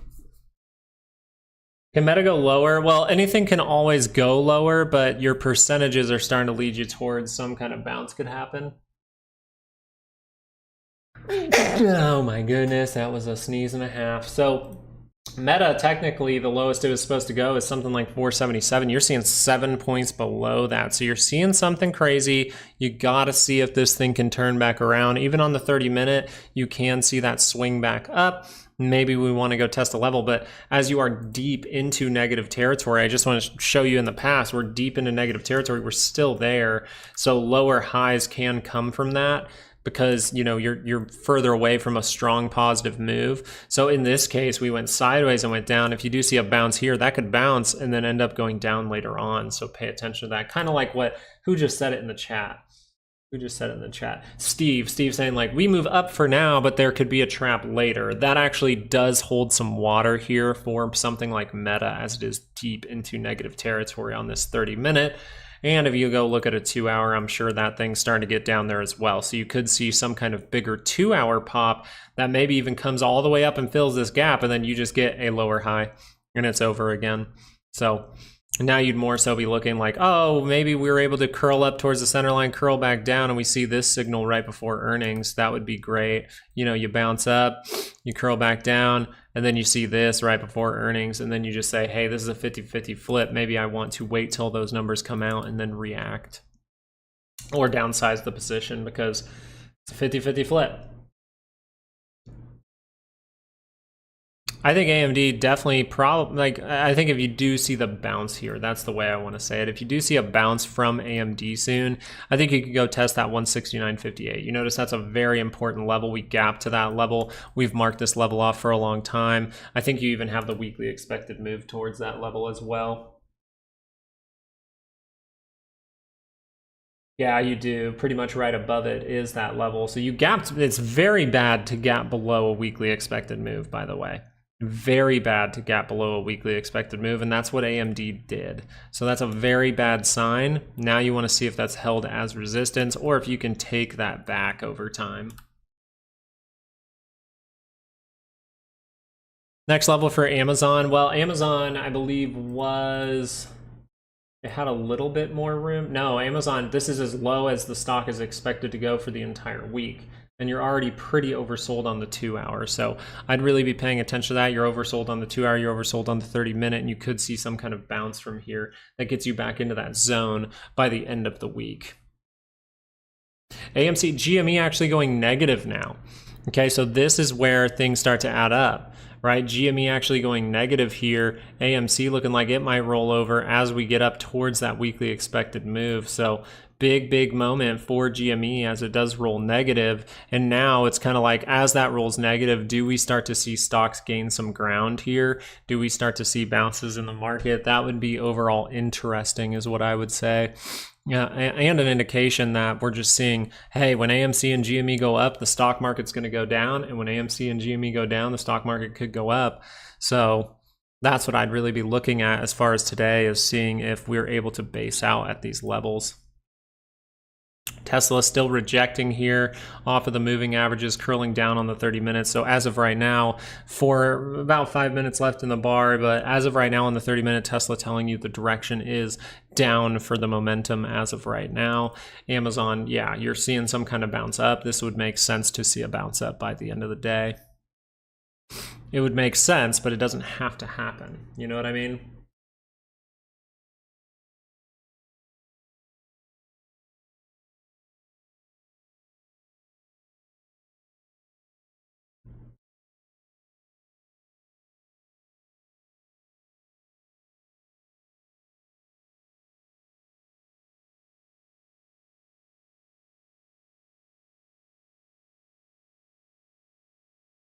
Intel is alive.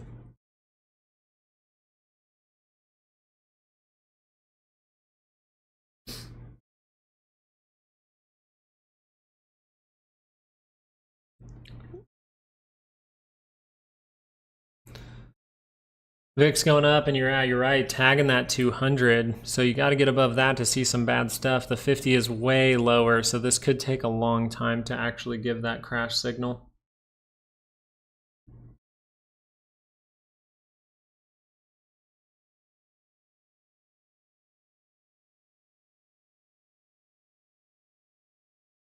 Whether or not I think that AMC and GME are doing have nothing to do with the stock market. I know we can't act like those two stocks are actually any type of movers. I don't necessarily understand the statement too much. You mean they're not moving much at all? Is that why you're talking about it? You're like, oh, those stocks aren't moving?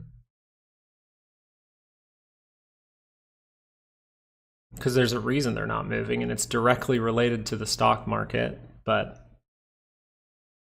I mean, the way you look at it too, like if you're really wanting to see, are these in some kind of negative correlation with the stock market?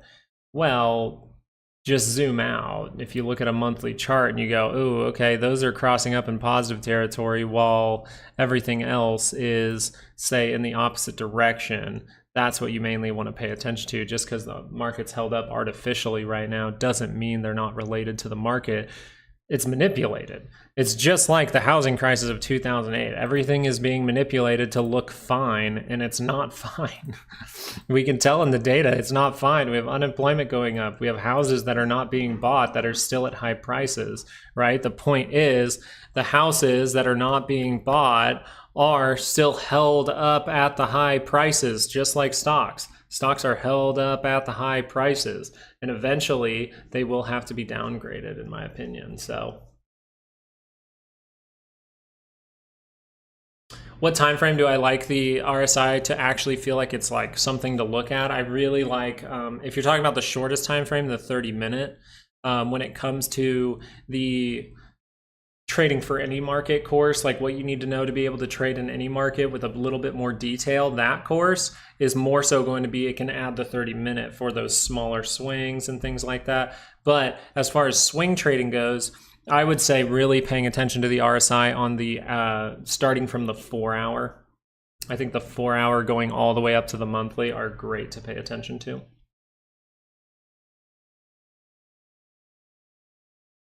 Luke, please look at that chart. Oh, it's scaling up, and it's crossed up on the weekly scale. So don't think that this is over because you could just see this thing keep going. We still have a couple days and you have the weekly scale turning up. Now, as you do test that 200, I want you to look back in the past. A lot of the times we see these moves towards the 200, they do fail a lot of the time. You see these little wicks here, they fail a lot of the time. Even as these things are trying to go positive, they fail. So we could experience one of those moments right here. That's why I just really want to pay attention, see if the 30-minute rolls over. That's why I took half of my volatility play out, just so I'd make some money and be able to leave some in case something crazy happens. But if it does start to curl down on this 30-minute, I most likely will be completely out of my volatility play.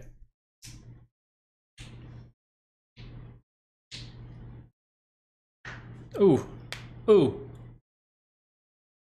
oh. Excuse me. The 200 here is an SMA. So my exponential is the 20. So SMA, SMA, SMA, and then the yellow is my EMA. Greetings, good people. Greetings, Tammy. We're nerds. SPY in 3, 2, 1. It's pop. Oh. No brand new whip just hopped in. It does not have options.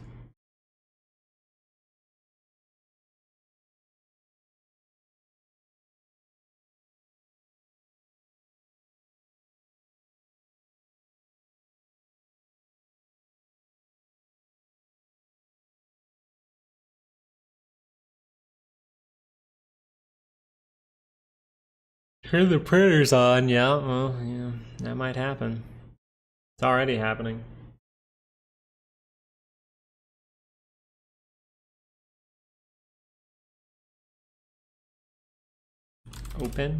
Open Door. I used to love this company, by the way. I really liked Open Door's strategy back in the day. But my goodness, look at a 2-hour divergence that leads to a great trade. Holy crap, 2-hour divergence tells you the daily is going to curl up. What happens shortly after? Well, the daily curls up and that thing just keeps moving. You have daily divergence behind it as well. This is a great trade setup. Boom, heads to the upside. Boom, goes up to even above the 200. That's a fantastic trade setup, going from 191 all the way to 284 there for Open Door. I thought Open Door was kind of cool. I thought it was a cool company personally. Now we got to look for if we have any reversal signals in the other direction. You're starting to see a little blip of a divergence here, but nothing too crazy. Starting to close below that 9. So you might experience a 30-minute pullback here.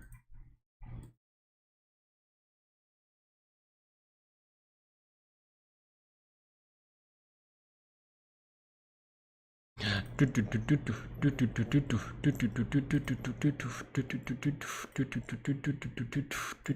one's about to cross. I think I should watch this. My first buy on AMD was $5. You're psycho. That's crazy. Yeah, I bought one stock for $5. Now it's worth 100 something. Pretty sick.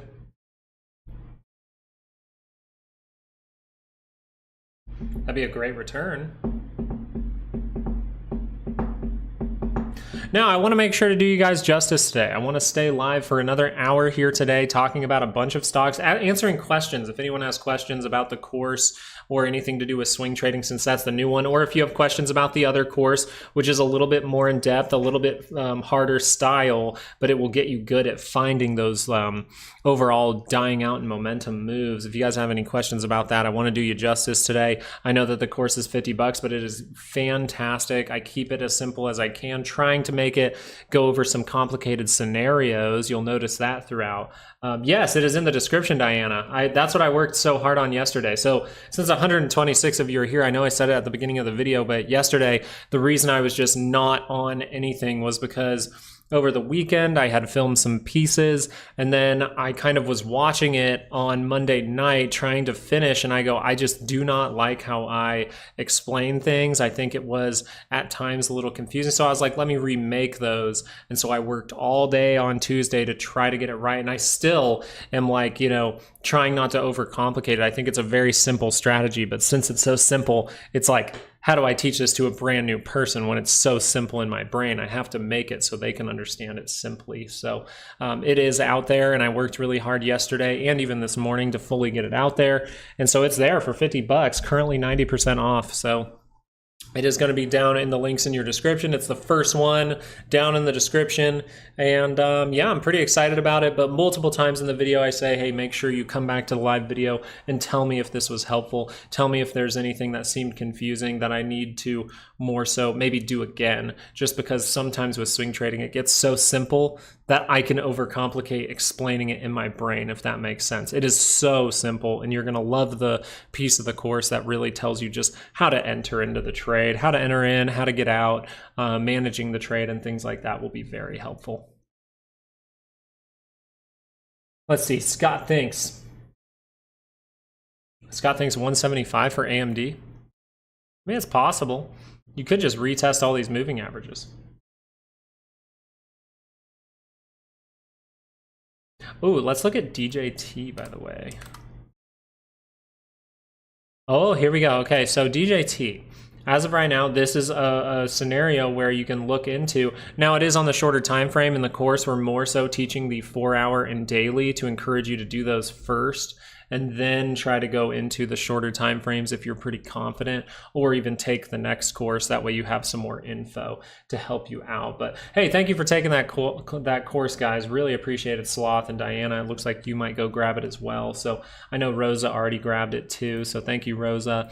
But right here is kind of what you're looking for with that swing trade, is seeing this beat down, still above the 200. A lot of the swing traders out there will tell you they like things to be above the 200 when you're taking the upside play.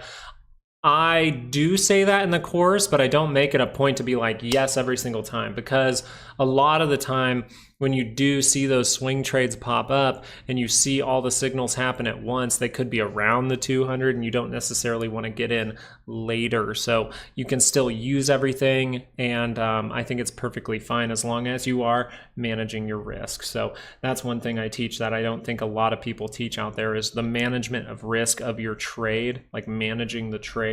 And if you manage your trade, you can do things under the 200 because you're going to be paying attention to your risk.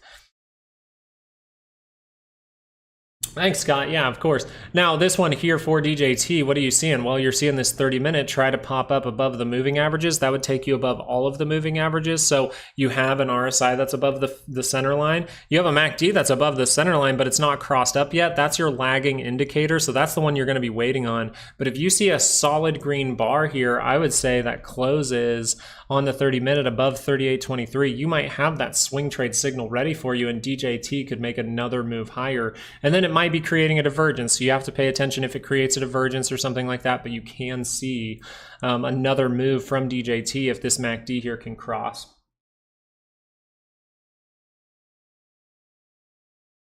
Oh, I think Palantir inevitably will fall. I definitely think it inevitably will fall. Just saying, it definitely looks like it is going up dramatically fast for what is going on here today, and I think it needs to pull back at the least. Now, we don't want to read into it too much. We went down to our support line of about 2029, and we built up ever since, and you just want to manage your trades. Is this a good swing trade on the daily as of right now? Well, this is everything, and we talk about this in the course too, just acknowledging what's a good trade and what's a bad one. Well, if I'm looking for a signal like this, then this is the complete opposite. So this is the complete opposite of this trade right here, so therefore, this would not be the moment for a daily swing trade, at least for Palantir, and that's all you have to look into. And then if it does, and that's kind of a good way to be a trader, is be like, I'm not trying to say where this thing is going at all times. I'm just trying to think, is this a good setup while I'm looking at it right now? That would be the better looking setup, right? We get down to that center line, we cross up, maybe you see a bounce because of earnings that takes you above the moving averages, and boom, things take off. But you keep heading higher and higher and higher before earnings, it makes me more and more so worried that there's going to be a drop. Doesn't have to happen. It's a 50-50 flip. We'll get the new coin because this coin you got it wrong last week, and you're garbage. You're garbage, coin. So we got to get a new one.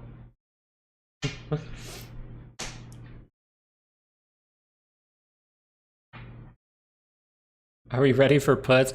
This is where they want you to probably go towards the put side. If we go look at the PCC, we might see this thing start to rise up soon. If they hover it down here for a while, people will start to get a little bit more itchy to get some puts. But technically, if you're just doing this, and it could be different, right? You can see some big dramatic moves down, but overall, it's when you're at that bottom side weekly expected move, say on a Wednesday, you more so want to think, oh, this is where they're trying to get everyone to buy puts, and this is actually where I could bounce from. Now, you could see something crazy here. I'm not going to deter that or whatever, but I'm just saying you do have a good likelihood to hover at this level or bounce up at this level and then see the next downturn, right? Cross up for a moment, cross back down. The coin's been fired. You fired. This is the apprentice. You fired. SPY on the double bottom, so probably looking at like a 5-minute or something, but yeah, even on a 5-minute, look how far you are from positive territory. Now that could just be, remember the dollar is showing that there could be a rigged move in the making here. You have to think about that, but for the most part, we'd at least want to see volatility giving us some signals, and you are getting some weakness signals from volatility. So you could see a bounce from here. That's all I'm going to say about the SPY. And as far as the Qs go, you're seeing more of a double bottom for the Qs right here by that weekly expected move. And you're seeing volatility that wants to drop off, which mainly follows the SPY, but you can look into it for the Qs. So I would say it is a probable thing as far as my opinion goes. I think there's a probable bounce coming. Is it going to V-shape? I don't know. It could because of how the dollar's performing. But even if it did V-shape, you see how it would be very, very difficult to really go take that high back on the 30-minute. Most likely we do see that bounce up and just roll right back over. That's the more logical thing when you're this deep down on the MACD, which is something we talk about in the course. So you guys are going to see that section on the course where we do talk about the positioning of the MACD and how to pay attention to that. IWM looks like you have divergences all across it to the upside. Okay, so not the best looking, but you do have this flat one, and then you have divergence all the way down across this on the R side. So that's more so telling me I'm above a weekly range. I could at least see a 30-minute pullback. Now, why would I immediately be thinking 30-minute pullback? And it's just because of how high up that MACD is. It's very, very high. So just like I was discussing with the Qs and the SPY, I'm talking about the same thing here, but in the other direction. It's going to be very hard for this to just flash crash and just go negative. It's going to have to get below like 217 in order to do that. And that's going to be a lot of dramatic price action. So if that wants to, it could just use the top side of the weekly towards the end of the week. Maybe it even ends on Friday in this area, and then we start to turn back up over time next week. I think that would be a good scenario, but that's the most likely situation as of right now. Now, if we start to curl over 2 hours and things like that, then we could see a more extended pullback that gets you low on the 2 hour and gives you that swing trade opportunity. Hopefully that was helpful, Tammy.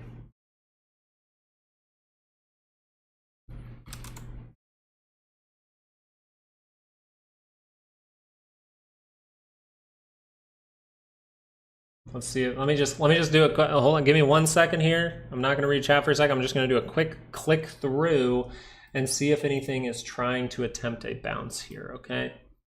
Apple looks like it might, but not at a weekly expected move. Tesla dropping down. So Tesla now really trying to confirm downside on the 30-minute.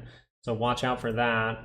Amazon kind of trying to bounce, kind of not. Really just a lot of sideways moves. Nvidia sideways move. AMD looks like it's at least dying out to the momentum in the short time frames.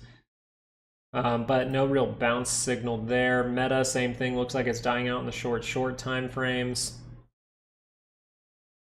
But no significant bounce there. Microsoft, same thing. Everything looks like you're seeing some kind of those red bars are starting to get smaller. That's just a way to be like, okay, we're starting to see the selling die off a bit, and we could see some kind of bounce. Now, looking over at GME, we're starting to get a red blip here, so I wanted you to be aware of this. GME getting a red bar here for the 30-minute is a sign that you are going to see a 30-minute pullback, okay? So this by no means means that the move is overall dead or anything like that.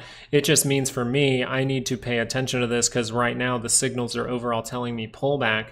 Now, we've seen a few moments like that, right? But these are just little management of risk moments, and then you're right back in the play. So now you would say we have a further distance, so see if that elongates and curls up over time. Then you know, hey, right back in the move towards that 29.91. I'm not personally going to be taking profit or anything like that on my GME stuff or on my AMC stuff, just because I know my risk, and I'm more so looking for that big moment to happen, to be honest. I'm not necessarily trading this to like make money every single day. I'm more so using it as a way to be like, hey, if I put a few, $100 into this, I can make a big chunk of money. So I'm going to hold my positions throughout this, but I'm encouraging you, be a good trader, right? So if this comes down, this is telling you, momentum is telling you, hey, This is going to be a pullback as of right now, but we've seen in the past that's very brief. So you want to be ready to react within the next 30 minutes, right after you see that red bar. Hey, thank you, Scott, for saying that. I really appreciate it. Wait, where's Gordon? DJT moves a lot on pre-market and after hours. And yeah, that's why I'd really be paying attention to that 30-minute crossing up. If that 30-minute crosses up by the end of the day, you could see something crazy.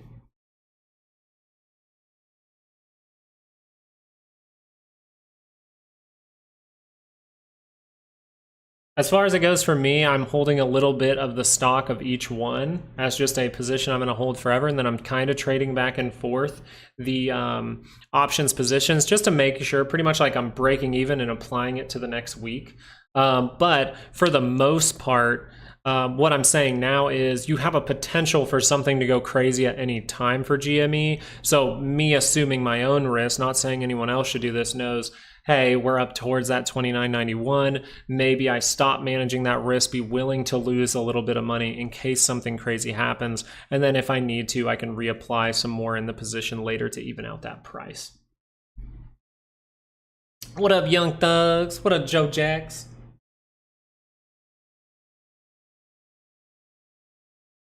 Whenever I see the name Jax, I always think of Mortal Kombat.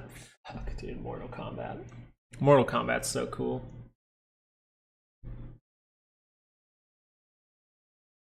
Not necessarily. Not necessarily, William. If anything, the dollar is actually telling you that insiders or, say, hedge funds or whoever you want to call institution, there might have been buying actually happening overnight. Glad you're okay. Was worried yesterday. Yeah, I know. I tried to post something on YouTube just to like put it out there like, hey, I'm working on the course for the most part and baby girl's teething, so we're having a rough time. But everything is great, guys. Yeah, everything's fantastic. I don't want you guys to be worried. I just want you to know I was working really hard to make the course as good as it could be for today.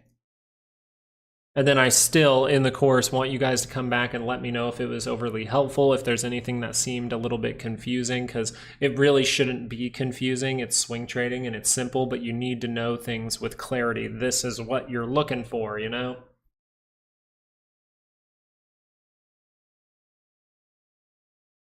Very unfortunate last name. But thank you guys who are already taking the course. I'm seeing about 4 or 5 people already going in and trying to learn that stuff. So that is fantastic, and I love to see it.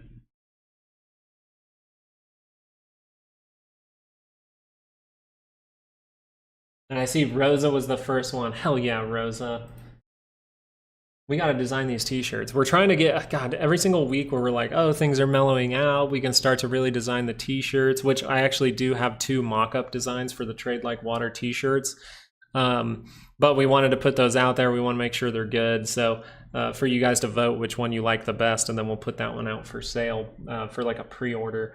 But we keep running into teething problems. We keep running into, now I have to, really work on the course, and then, making time for family and still having time for me to maybe even go to the gym. I need to go to the gym today. I'm a blubbery blob. I need to go work out. These are starting to wave at people more than my hands. So Qs again? We can just leave it on the Qs for a moment here. I just wanted you to see. Oh, yeah, we're starting to bounce back. Let's watch this for a second.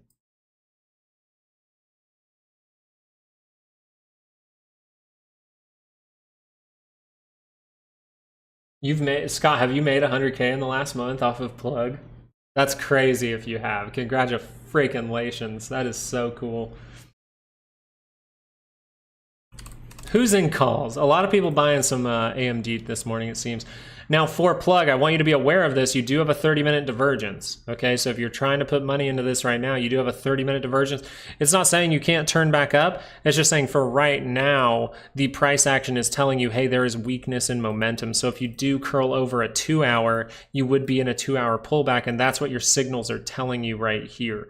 Now, you want to see if that actually crosses. You want to see if this 30-minute continues down, because if that starts to turn back up, then no, that 2 hour is not going to turn down. But if this kind kind of continues or holds sideways, you might just get that 2 hour to turn over and be in a 2 hour pullback, just so you're aware. I just want you to be aware of it. Still do what you're doing. It seems like you're doing well, but I just want to give my 2 cents in there for you to have something to think about. And you do have a form of reversal here for some, well, at least some weakness and momentum right now.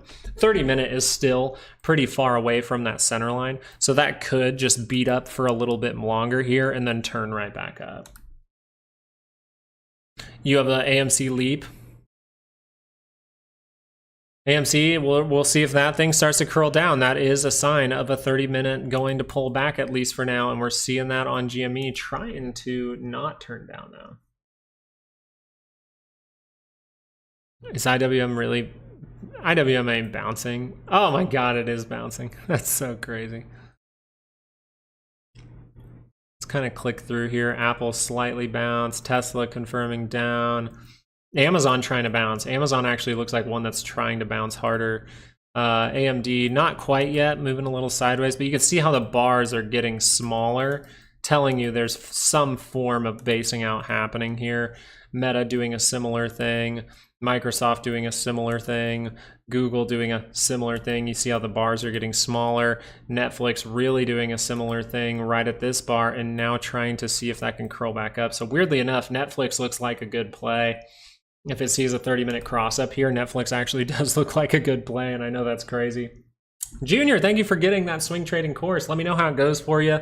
Like I say in the videos a bunch, just come back, let me know how it's helpful, if there's anything confusing for you so we can answer that, but also maybe change it for someone. I want it to be as beginner friendly as possible. And it's great for experienced traders too, to just know clearly what swing trading is if you haven't done it before, like if you've traded for a little while. But also, I just want that to be available so beginners can be in on it, and it's very simple. So just let me know what you think. It is a shorter course because swing trading is fairly simple, and we added investing to it. We talked about crypto for a moment as well.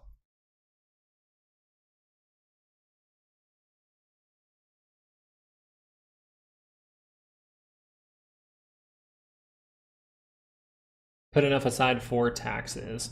Okay, so what I more so like to do as far as my trading goes is I keep most of the money that I have when trading, because I do also work as a marketer for a startup, and now I have YouTube in the course as well. So all of those things now have allowed me to just keep all of my money in my overall trading accounts. I don't have to usually take money out for the last month or so, which is kind of the goal. I would like to keep all of my trading money into trading platforms, and then I would like, something like my just like how I've been using my marketing, right? My marketing has always paid the bills, and then my trading can just grow over time. And if I need a little bit more, I'll take that out. But for the most part, I just connected my trading accounts, and I'll have to connect Thinkorswim, by the way. I need to write that note. But I just connect that to, I do my own taxes. I just do TurboTax, and I take a record of all my expenses and things like that. So I more so just let them do the calculation for me. I review it to make sure it's right, and then I also put that into TurboTax. So for the most part, my marketing job has paid our bills for a long time. I'm just trying to grow YouTube to a point where it could take that over, you know what I mean?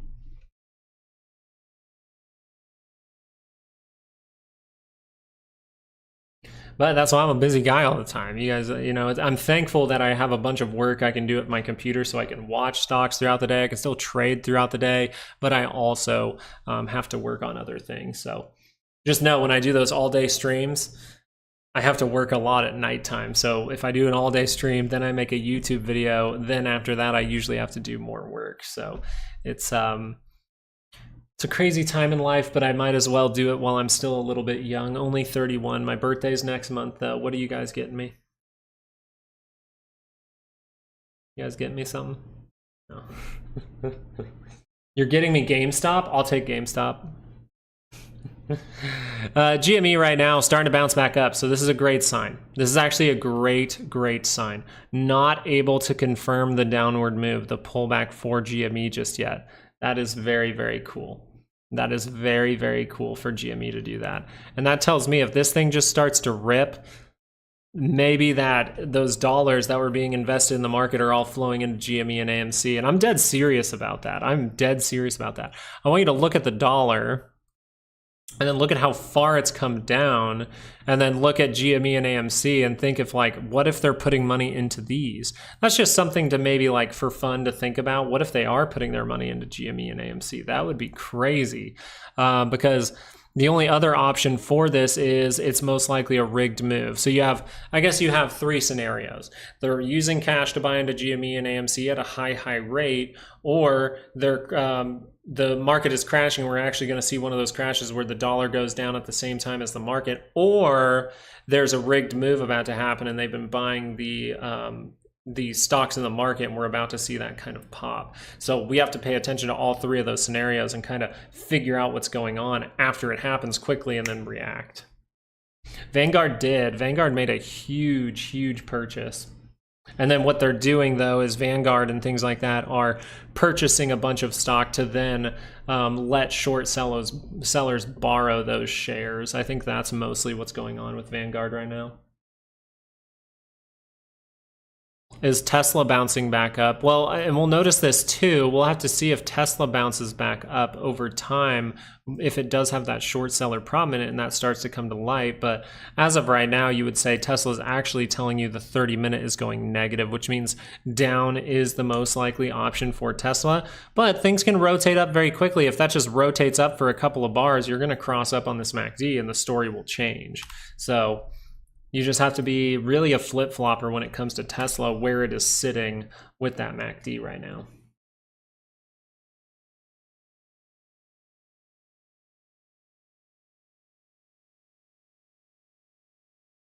Spiraling back down. Man, it does not want to give a solid bounce here. Something you can do a lot of the time is just watch these 5-minute charts and just see if they're able to make some kind of divergence. That'll at least be some kind of signal that that 30-minute can turn up, but it's a 5-minute chart. So look where you're at on the 5-minute chart. You're in no man's land right now on this MACD. You are down low. So it's going to take a lot of work to go higher. Weirdly enough, when you keep seeing this and you're not, if we don't see a rigged move, like an upward move by the end of the day, you're most likely seeing them buy into AMC and GME, and you might see something crazy if these things remain curled up on 30-minute charts. But you are tapering. You can't say you're not tapering if this thing would kind of curl up from here. You can't say that's not tapering. I wonder if AMD has something interesting. You see how it's going to be a lot of work for this 5-minute to just go boom? It is possible with how the dollar is, but if you just keep doing this and then you do that, this would be more the signal I'd pay attention to if you're looking at the short time frames. But just know this is some crazy price action and nothing is guaranteed on a 5-minute. The 30-minute is pointing directly down and has not turned up. This looks like garbage. Like all these moves look really freaking bad.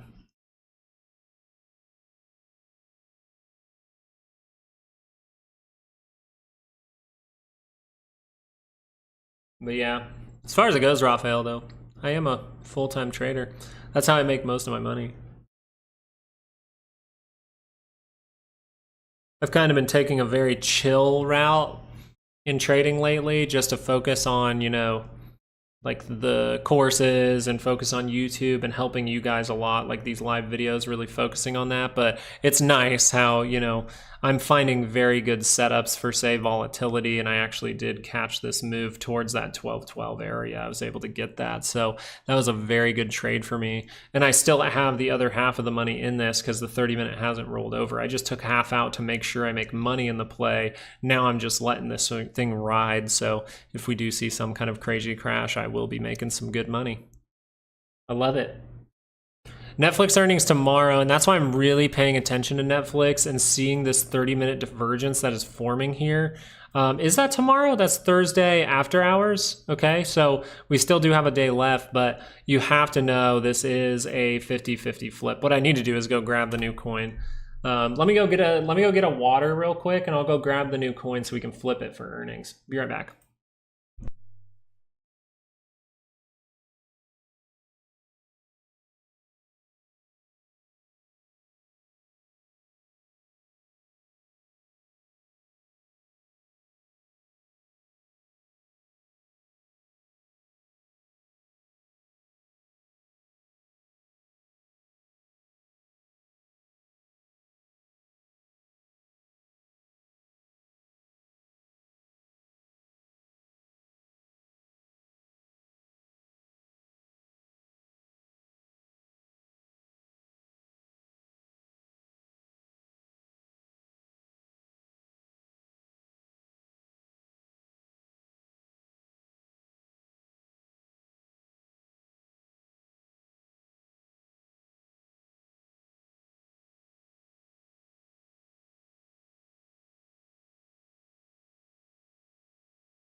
Man, I go upstairs.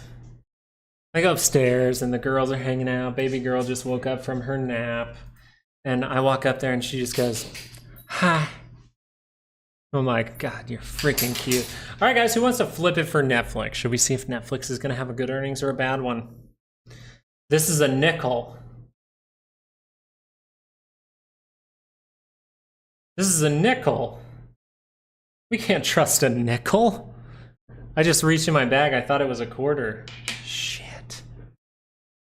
It's a nickel. We can't flip a nickel. What the hell? Oh, I think if Netflix has bad earnings, that's horrible. Might be a good thing for GME, though. Or, I mean, AMC.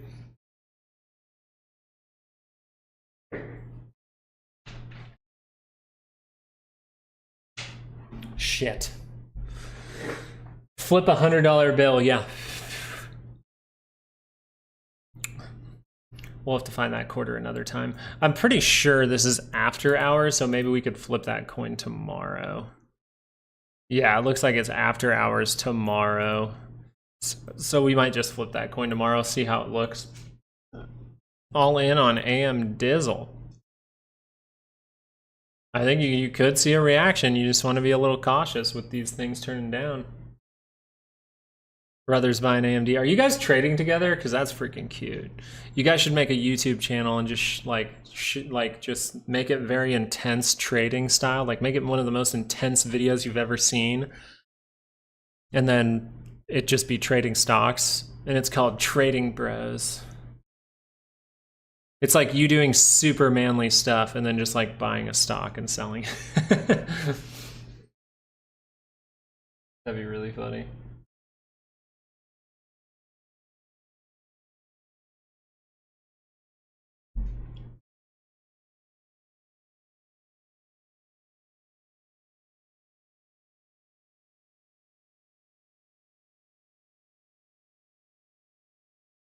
What's happening to AMC? Well, it's trying to curl down on this 30-minute MACD as of this bar right here. GME just did that, by the way. GME said like, hey, my momentum's about to shift down, and then, oh, and then it got rid of the signal. So weirdly enough, you're actually seeing AMC do the same thing, just like one bar later. So we'll see if this actually does curl over until you pull back. That's what's happening with AMC. If this does cross over, that's saying pull back. You notice we weren't able to see any red bars in here for a long time. So if you do see a red bar here, it is likely to see some sort of pullback, and you want to see if that turns back up. That's all that it is. That's all that's happening on AMC. So pretty much, like, even though it's on the 30-minute, we teach you on the 4-hour and the daily for the swing trading course that is now in the description. You can still do these things on the 30-minute for stocks like this. Like, you still can do it on the 30-minute. It's just I'm going over in the course the 4-hour and the daily so that people, especially beginners, know. Like, obviously, you guys know if you've been trading a long time, you can follow the same things with a 30-minute and hourly chart. You're just going to see crazier stuff. But for a beginner, in case a beginner is taking it, I don't necessarily want to encourage them to do 30-minute plays. You need to get really good at dailies, even really good at monthlies. Monthlies are great. Investing is great. Get good at monthlies, get good at weeklies, then get good at dailies. Then you can go into the shorter time frames. Up 300%. Jeremiah was a bullfrog. No one? No one like that? I'm hoping a pullback. I have one option contract at 550. You're hoping for a pullback to see maybe some cheaper prices for that 550 price point. Hey, I get you.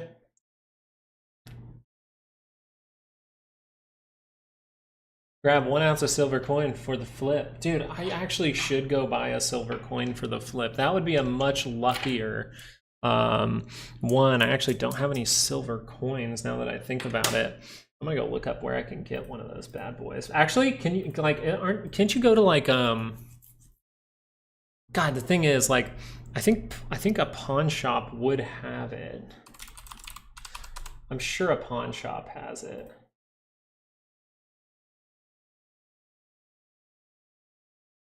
Cash for gold. Shop online. A lot of the time you can find some cool shit at these. I used to market for a pawn shop before, by the way.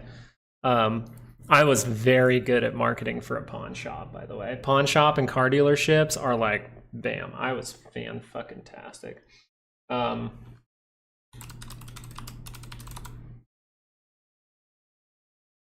Ooh, they do. Okay.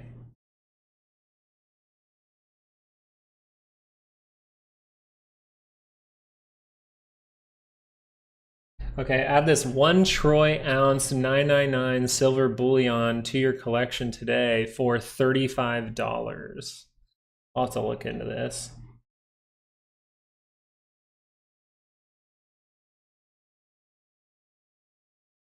One troy ounce 0.999 silver bullion coin. Interesting.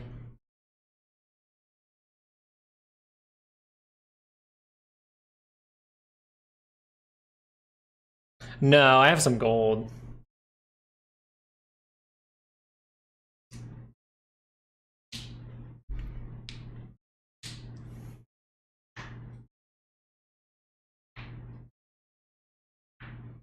The Dow again. Let's go look at the Dow again real quick.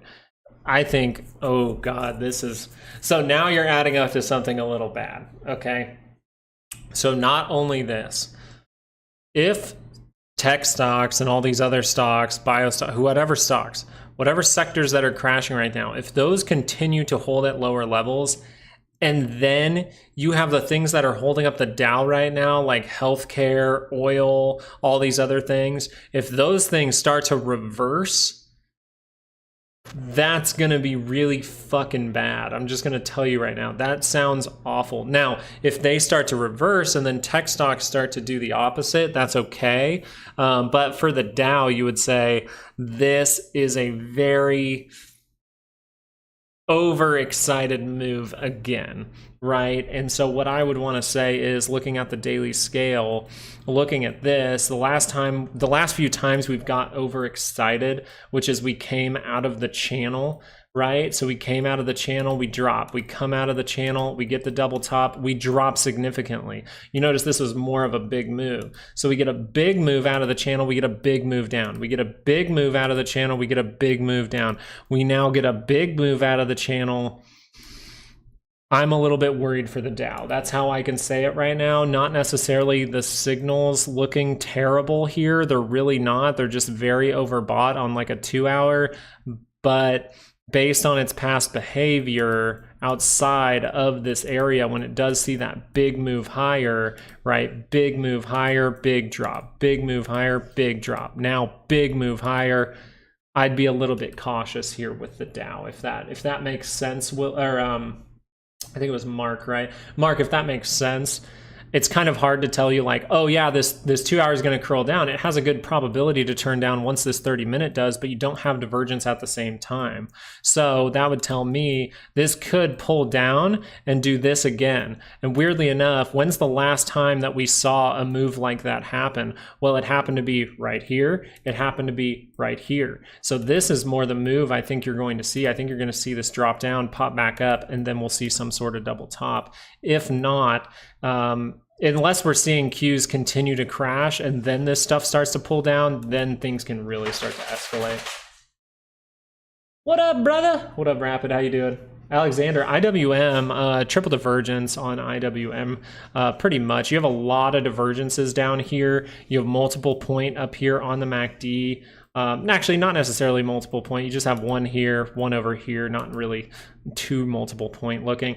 But the big thing that has me worried is this RSI just pointing down with all those divergences, telling me, hey, there could be some bigger pullback coming. So the main signal I would pay attention to for a drop in the IWM is when this 2 hour, if you start to see a red bar that really starts to close beneath this 9, that's a pretty good sign that this MACD is about to cross over and you might see that turn down over over time. Now, will that happen? Because I believe GME and AMC are still looking like, hey, they're, you know, positive on the 2 hour, positive on the 2 hour, positive on the daily. The only thing is for AMC right now, you're trying to get rid of this little blip here. This little blip here could add up to something. You're seeing that little red bar down here. If you can't see it, it's right there on your screen. So this would be good to build back up from, to not cross over and tell you there's a pullback. Does that make sense, Mark? Like what I'm saying?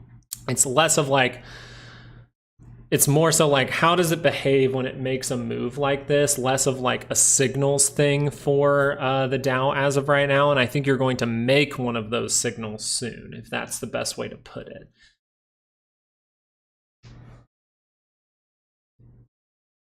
That's true, Marina. We could see some interesting moves, like IWM comes down, then we have the bond auction, then IWM starts to pop back up, because right now you are seeing the 10-year come down a little bit, so IWM going down, maybe. These are getting closer together, by the way, 4.4, 4.1. Once those things actually reverse around, that's a big signal to pay attention to. TLT starting to see that curl back up, rejecting the 30-minute cross. So if you guys remember, I actually did buy into TLT, and I've kept that because we didn't lose the 9 here. I kept that for the most part. So kind of treating it like a swing trade on the daily. Now that thing is turning back up. So I am in this play overall. Market is crazy today. It's kind of fun. I'm down. It's kind of fun. I'm digging it. We have some dailies that look like they could cross over tomorrow. We have Tesla that looks like it could cross over tomorrow. We have Amazon that already crossed over. We have Nvidia that already crossed over and rejected. We have AMD that's about to cross over. So you got to be a little careful with that if you guys are playing AMD. But I see how you guys can tell there's maybe going to be a bounce. We have Meta that's starting to go negative. That's awful if you lose 453.08, which, if you guys remember a week ago, just a week ago, I think it was last Sunday, we said, I could really see Meta going down to 453.08, and you have to see if it loses that. And now what are we doing? We're heading down towards 453.08, and we have to see if it loses that. So very cool there. Microsoft starting to really dip down to that 50, so we got to see if there's some kind of bounce that comes from that. Google starting to curl down for a little while with divergence above you, so we got to pay attention to that. Netflix has earnings, and where is it? Well, it's right at the center line for that swing trade, so we'll pay attention to the signals going on. You do have a 30-minute divergence there. Very good stuff. AMC, though, on the opposite side of these things, AMC is still positive, right? Not too worried about this, but if it does curl over, we have to treat it just like every other stock and say that's not going to be a good sign. GME crossed up, still pointing further up at this point than AMC, so a little bit less likely to curl down on this daily all in one shot, like in one day. It might take a couple of days, but it would make sense for a pullback, reconnect with those moving averages, and then start to head higher. So there's a lot going on across the board. SMCI curling over for the first time on the daily here. The last time it did curl over, right, it was the bottom and it curled back up. So we'll pay attention to that on the shorter time frames. Mara still pointing upward here, getting above our zone. That's a huge move there. That's fantastic for Mara. And then we have something like gold, which looks like it might find itself some kind of little top here. Let's look at this for a second. We do have some divergences across the RSI. I think you have a good shot for a 2-hour pullback here for gold.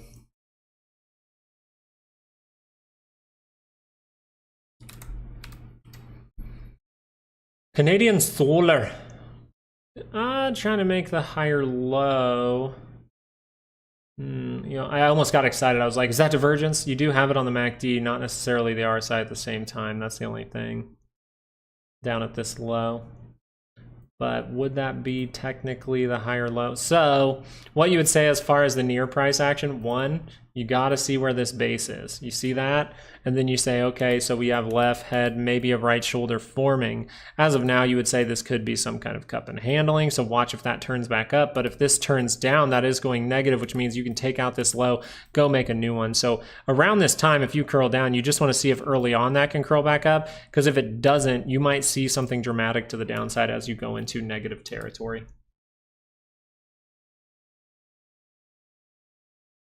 The overnight gap, as far as, let's say, the Qs, right? The overnight gap for the, say, the Qs or something like that, and more so looking at AMD actually showing some extreme weakness.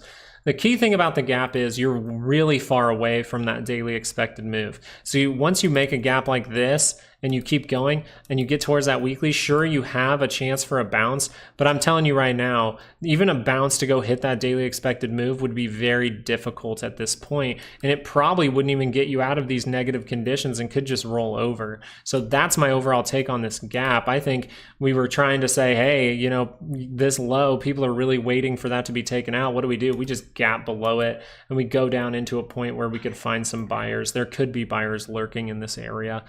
So this makes sense to get here, but they just want to do it dramatically to really rip stuff away from people. And the sneaky thing is how this is happening.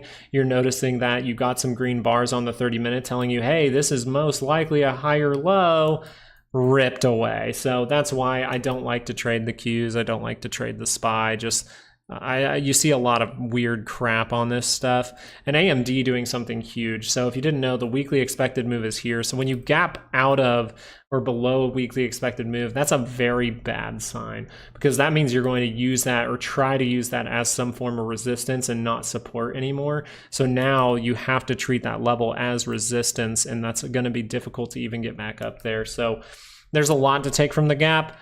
The gap to me is we want to gap things lower to do one of two things. Either make it so people can't react and make money and then bounce it for a second to convince them it's going higher and send it lower. Or we want to push it really low really fast to convince people to get a bunch of puts and then just send it for a V-shaped recovery. Do you trade options or stocks? I do a little bit of both, but for the most part these days I've been doing options. I switch back and forth, but I've done options plenty. I've done both a lot. When you take that swing trading course that's in the description, guys, you'll see, like, that's how I used to really just trade stocks, not necessarily do option plays. But for the most part, with the other course being the how to trade in any market, that's more what I would do as options. It does, but that word risk is very important, McFlash. And so something I try to teach people is just a simple way to manage your risk. Because if you can manage that risk, downsize positions at certain times, it's really going to help you out.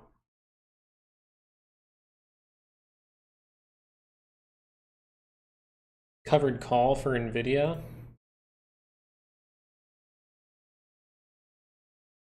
Where's the weekly expected move?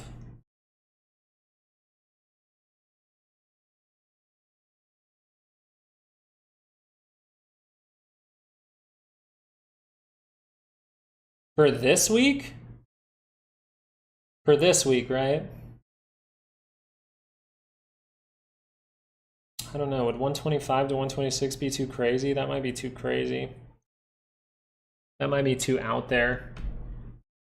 I don't know if the premium would be worth it for you at that point. Yeah, so I won't necessarily comment on that. I'm someone who's very honest. I don't sell a lot of covered calls. So I'm more of just a position trader who plays momentum to the downside and upside. So I don't want to tell you exactly, but I'd be looking at I just don't know if 125 to 126 is too far away for like this week, if you're planning on doing it just for this week or going into the future. And this is where you could experience a bounce.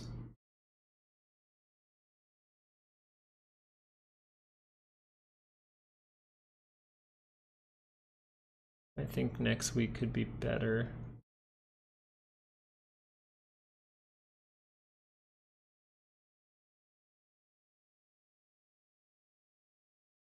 Yeah, I think after the bounce might be better. Like if you see a bounce up and see that about to curl back down, it might be a little bit better for you. Every once in a while, I'll look into some commodity trades.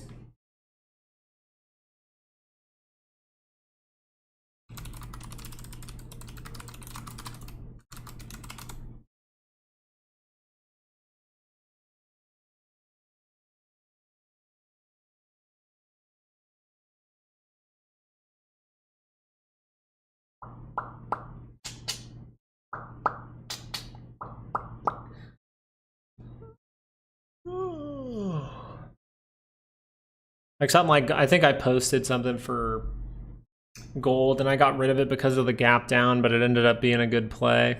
But this is a play. Like I've traded gold plenty of times. I haven't really gone to silver too often, but gold actually gave you the great swing trade.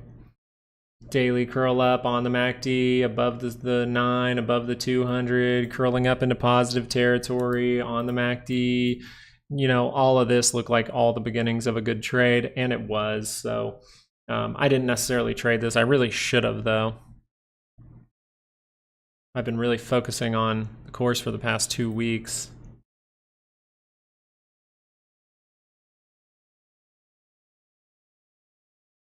I think you got a good probability to bounce. Like if you just take it across the board, say you see all the tech stocks that are below their weekly expected moves, well, the Qs are showing that most of the tech stocks are going to be below a lot of those weekly expected moves, seeing some dramatic downside with coming below this level. So once you get to here after a dramatic move like this, you're very oversold.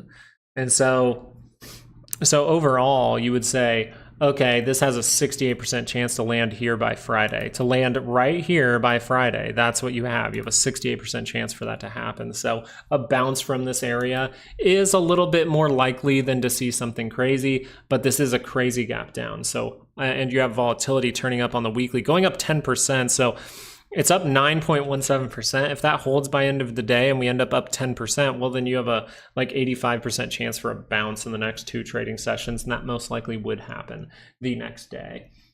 So we'll pay attention to it. It's not, these aren't trade setup ideas that I'm speaking about right now. All I'm saying is there's a 68% chance to do that, okay, by Friday, but we easily could do, you know, if you buy it now, it easily could just do this and this and this and then just pop up for a brief moment. Shane Moses, thank you so much for the $2. I see it. I see it, Shane. Thank you, thank you, thank you. Really appreciate it. Thank you for the $2. Awesome stuff there. And Junior, I just saw you bought that course. Thank you. Let me know how it goes for you, seriously. I wanna know. Oh, dude. Wait. Tunes. Guys, we gotta listen to some tunes. And then I'm gonna click over to AMC.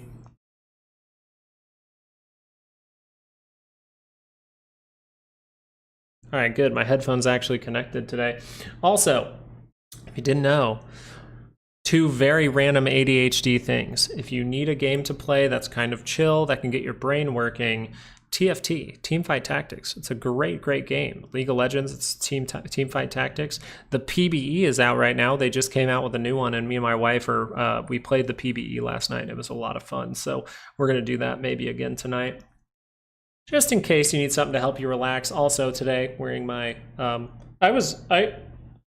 I got both of my vaccine shots. They were tequila.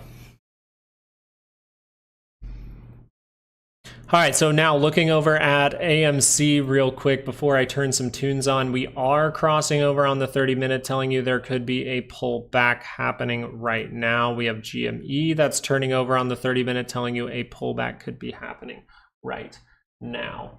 Okay, so just in case, let's actually do something with that for a second here.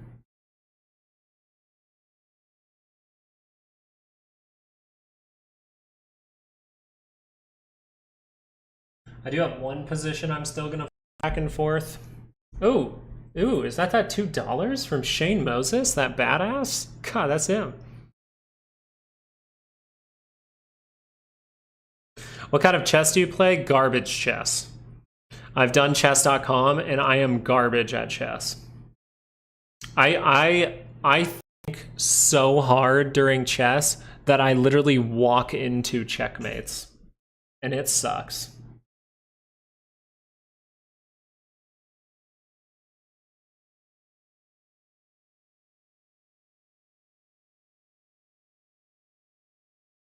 I don't play League of Legends anymore. That shit's... Oh, that stuff can make you mad. TFT's more chill. That's why I like it.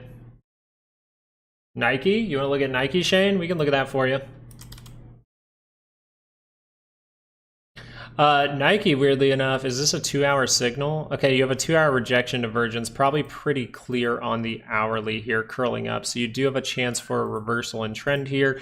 Looking at the daily scale, this thing's been beat up a lot, so I wouldn't expect it to be too high. One of the things in the course that's very important about the MACD that we don't discuss, and the other one is look at where that MACD is.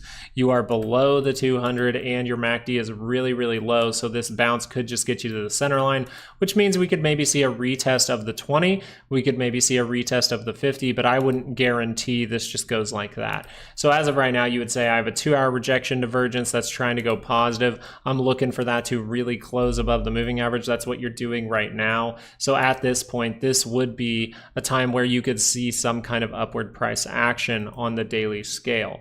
Now on the 30-minute, you're seeing that that is struggling a little bit around that positive territory, right? We're trying to curl back down. So you do have a 30-minute divergence here, and you have 30-minute divergence across all this, and you have had the tapering, right? But just in case you want to see if that 30-minute curls back down, if it does, then you want to say, okay, let me manage my risk, get out of my upside play, see that turn down, and if it creates that stronger base, really tapers out, that would be a great signal, seeing some kind of divergence that's really, really close to going positive. So that's how I would look at Nike here, but it looks like you have a good shot to see some kind of 2-hour going into positive territory, or even a daily to cross up and get close to that center line.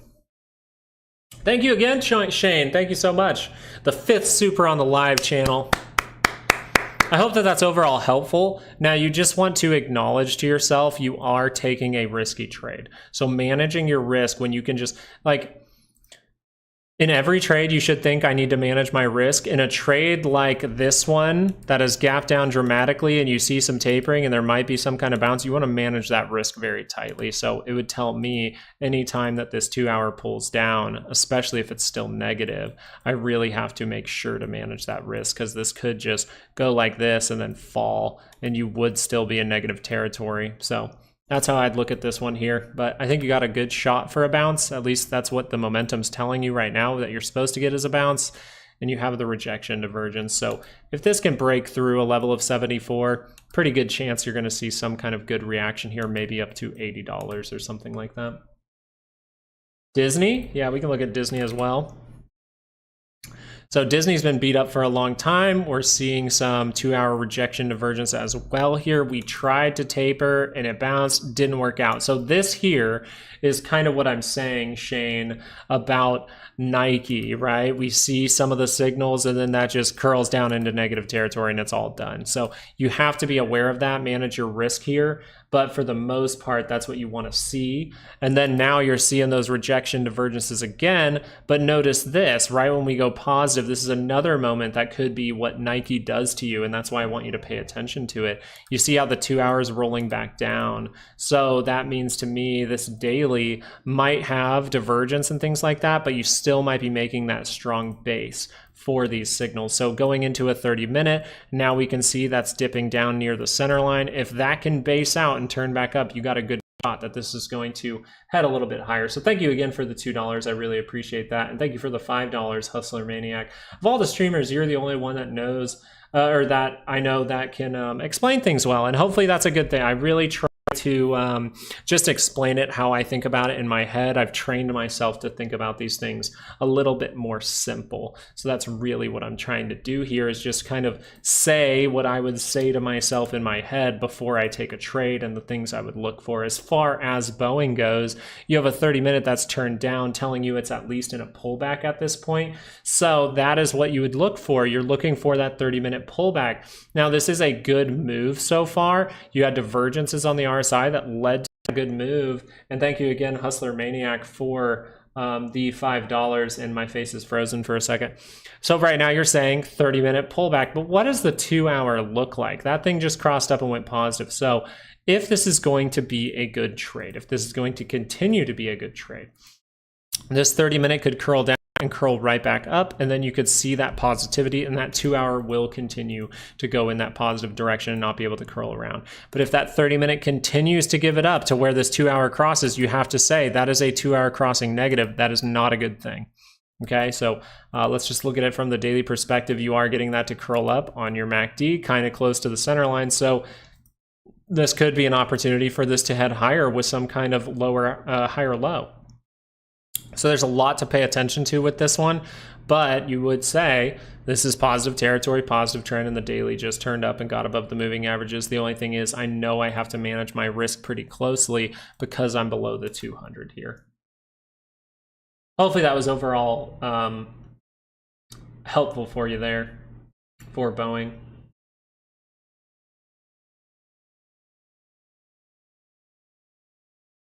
Heads and good price action after earning. Can you take a look at, is that CleanSpark or whatever? CleanSpark got a daily that crossed up telling you, hey, this could be a breakout moment starting to fade again. So that's where management of risk always comes in handy. If this 2 hour curls down, there's no reason anymore for this to be heading up in price until that curls back up. So you could see a reaction to gain some buyers. Maybe you're able to react back up. But just in case something crazy to the downside happens, if this 2 hour crosses, that's not going to be a good sign, right? So the 30-minute here has already crossed, telling you as of right now, you are in a 30-minute pullback. So if you don't want that 2 hour to cross, you're going to want this 30-minute to base out soon and curl back up and go positive, and you can still see a good move out of this one here. AMD and SMCI, AMD for the most part, you're outside of a weekly expected move. So you're trying to base out and do this, but if you keep moving sideways, you can drop again because you're seeing a crazy move outside of the weekly expected move right now.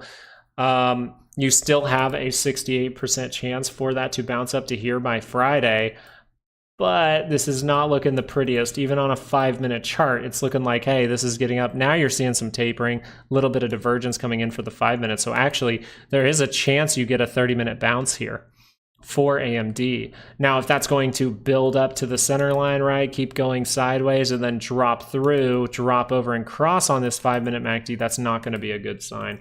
But for now, you do have a rejection divergence. You've had a tiny bit of tapering. So you do have a slight potential here for the 30 minutes of bounce. As of right now, do you see any signals for that bounce like actually coming to fruition? Not necessarily. You have a 30 minutes just pointing directly down. You have an RSI that's pretty cooked, so maybe you get a bounce because of that, but the price action's way below all these moving averages too. So the potential for this to bounce is there. But this is a risky one, and I highly encourage you, if you are going to trade AMD to the upside or the downside, manage that risk. If you were expecting more downside here and this 30-minute curls up, well, then you know, hey, that's not going to be a good thing. But if this does bounce up and you have, say, calls or something like that, you want to see if that rotates back down, as you may use that weekly expected move as some sort of resistance.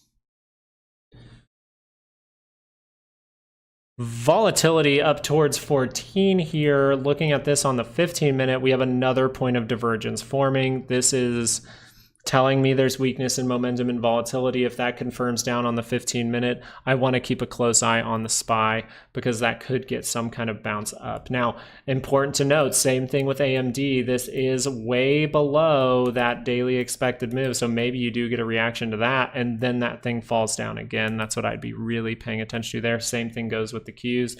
You can now use the weekly as resistance. You can now make a big move all the way up to the daily. As of right now, looking at the dollar, I just want to show you how there was some sort of buying. We don't know what that buying was, but these things can start to curl down and maybe we actually see a bounce in the market with all these 15-minute divergences on volatility. But it doesn't have to happen. That's why I haven't taken full profit here yet.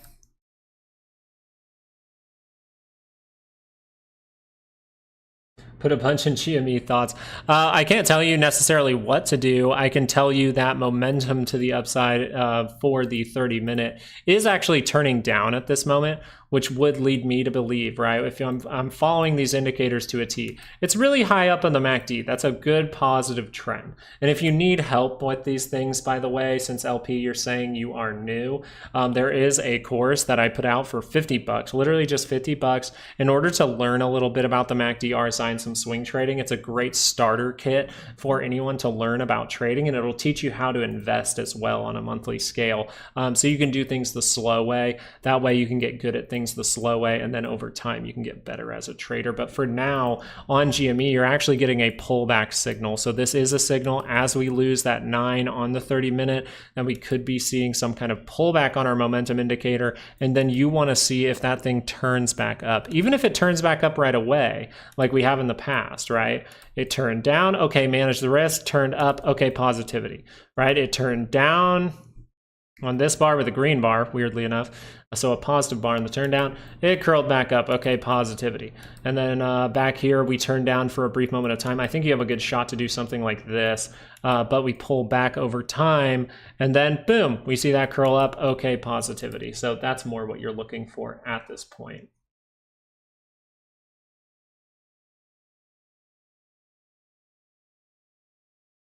Yeah, so we have 2 courses. One of them is, I would say, a little bit more complicated, but really sums things up clearly. People do say I have a good way of explaining things. So the $100 course right now, which is going, I need to make that $200. It's supposed to be only 80% off, right, of the actual like MSRP of what I would consider the course to be priced at. But as of right now, it's 90% off for the swing trading course, and it's supposed to be 80% off for the course that can pretty much make you able to trade in any kind of market, is what I would call it. So one of them is a little more complicated. One of them is swing trading, which is very beginner friendly, but it's also good for experienced traders. Get a refreshing look, talk about some different things about MACDs, and then also to just know the actual entries and exits in order to swing trade. So yeah, LP, I hope that's helpful, but to really back things out for you, LP, the daily side is still positive in positive territory. That's a very good sign. Something you'll learn in the Trade in Any Market course is going to be about this red line here, those weekly ranges. You can learn a lot about those. But if you're truly, truly a beginner, then swing trading will be a good starter for you.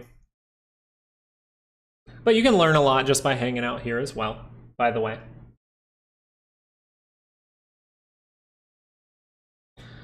So if I was someone who has paid attention to markets for a while, if I already know how to swing trade, if I know how to enter and exit, then I would more so lean towards the next course, which would be the being able to trade in any market, right? Make money in any market course there. So learn about option strategy, learn about MACD, RSI a little bit more in depth, and then you learn about weekly ranges, divergences, and all that good stuff.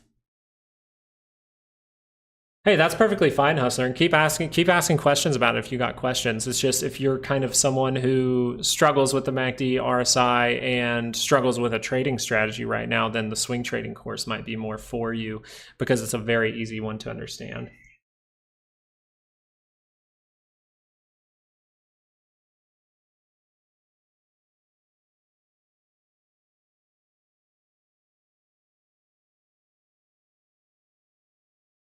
Access to the course. I film everything. And you get to, the good part about the course is I film everything, you take it, and then you can always, I tell you multiple times, come back to the live video, ask questions live. If you do have something that might be a little bit unclear to you, or you just need some clarity, or just a basic question, any question is a good question, guys, especially if you're first starting out. Any question can be asked. And I encourage you throughout the course to take a pause, wait for the next day, maybe come and ask me about that section, write it down so you can ask me during the live video, and I will answer those questions for you in real time. So it's kind of like the course itself is not live, but I go live all the time so that you guys can ask questions. Honestly, I started trading about a month ago. Then I think the swing trading one would be a good starter for you, and then work your way up to the overall course. Unless you have some confidence. I mean, I believe still even a beginner would really like my course for the how to trade in any market, right? The real tools you need to trade in any kind of market, meaning even a bear market, which the strategy I give in that course for a bear market is very freaking useful. So as volatility does scale up, that would be the course that I would say would be the most beneficial over time. But some people find it a little bit harder to understand, so there is swing trading there as well. So you can get a very basic understanding for things. Steve.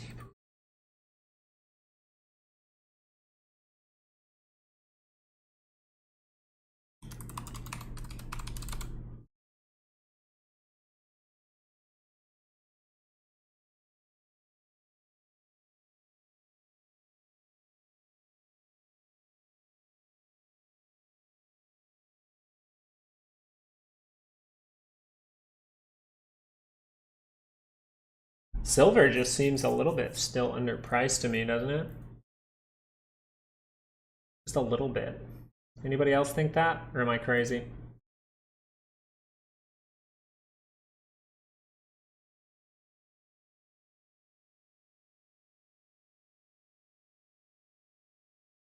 No, yeah, so when you do purchase the course, it's just on Teachable with that link in the description. And when you purchase it, it's yours. Like, you can go back to it multiple times. I actually encourage that a lot. I even put a video in the swing trading course because it is for beginners. I think it's important to understand. I think I said something about my soccer career and how what really made me a good player was doing the basic things over and over and over again, and really refreshing myself on that made me a great soccer player. So I encourage you to do the same with your trading. Remember, everything in the market relates to the real world. So if you train and train and train the basic things like, say, dribbling in basketball, then you're going to be a much better dribbler than the person next to you who doesn't do that every day. Even if they have natural talent, you will go further than them. Yeah, the course is not like a one-on-one. Like, I won't be there, but you can always come back to the live video and ask questions, which makes it a little bit better, I think, because a lot of people just throw a course out there and then don't answer questions about it, right? So I think that this is a very smooth way to do it, and it's proven to work with the previous course because some people do come in with questions from the other course as well, but you just got to kind of like feel out where you're at. If you're someone who has just started a month ago, swing trading might be a good start. Learn that to a T, learn about the MACD. And then if we go into a bear market, you need to probably take the other course. But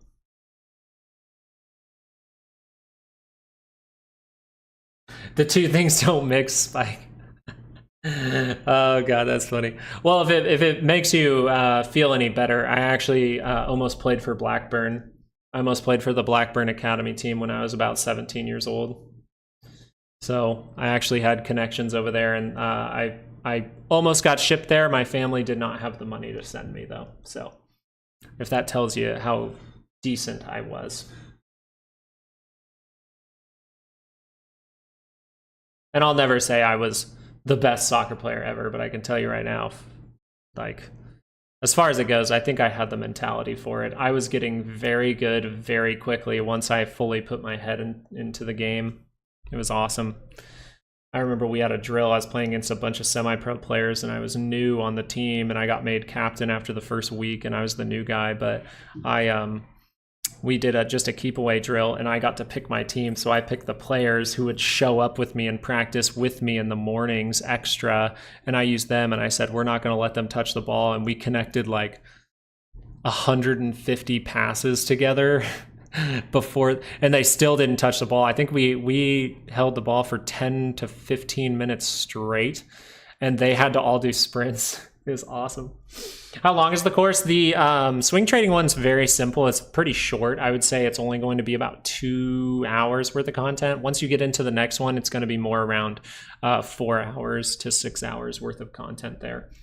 But the point of this is, a lot of people would say, the course might need to be longer or something like that. No one's ever said that to me, which is great, because that means I'm getting that ratio of simple but descriptive and very informative good, and that's what I need to see in the current course as well.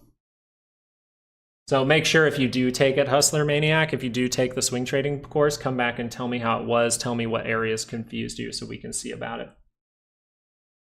You think we're going to have a failed recovery? It's starting to look pretty ugly. It's starting to look pretty bad. So what I want to see is AMC really dropping down now with that signal. So we'll see by the end of the day. We'll see by the end of the day, but we might have a good YouTube video coming out later today if we see something crazy. As of right now, AMC saying pullback. As of right now, GME saying pullback. Yeah, that's a good point there too, Hustler. All right, guys, it is officially 11:15, which unfortunately means I went 15 minutes over what I'm supposed to do. So I really hope that you guys had a good time this morning. I hope that we were very informative. We want to watch out for some rigged moves, but you guys are managing your risk, which I really respect. So just a last note here before we take off. That course is down in the description. The new swing trading course is there. And the other course for more of a market to trade in any kind of market, the tools you really like, the things you need to know are there in that course as well. So you just got to see where you're at. If you need just a good starting point though, swing trading is going to be a great starting point, and then you kind of upgrade into the next course over time. So thank you guys so much for being here today. I'm sorry that I do have to pop off, but I have to hop off for today. I do have my friend from Japan is in town, and she's going to come over in just a little bit, and I have some other work to get done. But take the course, you know, you guys try to take a little bit of the course or even the full course tonight, and come back in the morning and let me know some areas if I could have done better explaining something, because usually when the course first comes out, I like to see that reaction just to make sure it was as helpful as it could be. So I will come back later if some crazy stuff starts happening. If I see a rigged move, you know, performing or something like that, I will try to come back on. If I can't come back on, I will be putting out a YouTube video later today. So thank you so much. Yeah, my two best friends got married, and he's a pilot in the Air Force. So he flies the big refuel planes, and he's still over in Japan. They got married. He's stationed in Okinawa, so she came back from Okinawa recently, and we're gonna hang out with her a little bit today. So I'm very excited because we're gonna get them to send. Don't tell her, but I'm gonna have my buddy send, because my wife loves to cook, so I'm gonna have my buddy send a Japanese cooking knife, a Japanese chef's knife over from Japan, and give it to her for a nice little gift. I think that would be a lot of fun. So thank you guys so much for joining today. I really do appreciate it. And I wish I could stay all day, but that's just not in the cards yet. Hopefully once we're able to maybe grow to say 10,000 subscribers, then we can maybe be in a place to actually do some more longer streams or some closing streams. But you guys know if it gets crazy, I'll try to pop back on. So thank you guys so much. Really appreciate it. And make sure to like the video on your way out, and check out that course down in the description. I think you'll really like it. And it is officially the cheapest course that has ever been put out on YouTube when it comes to swing trading. So really appreciate you guys. And that's why that course is there. I think we have a great community here, and I couldn't ask for a better group to watch stocks with. So thank you guys so much. Have a great day. I'm heading out. Peace.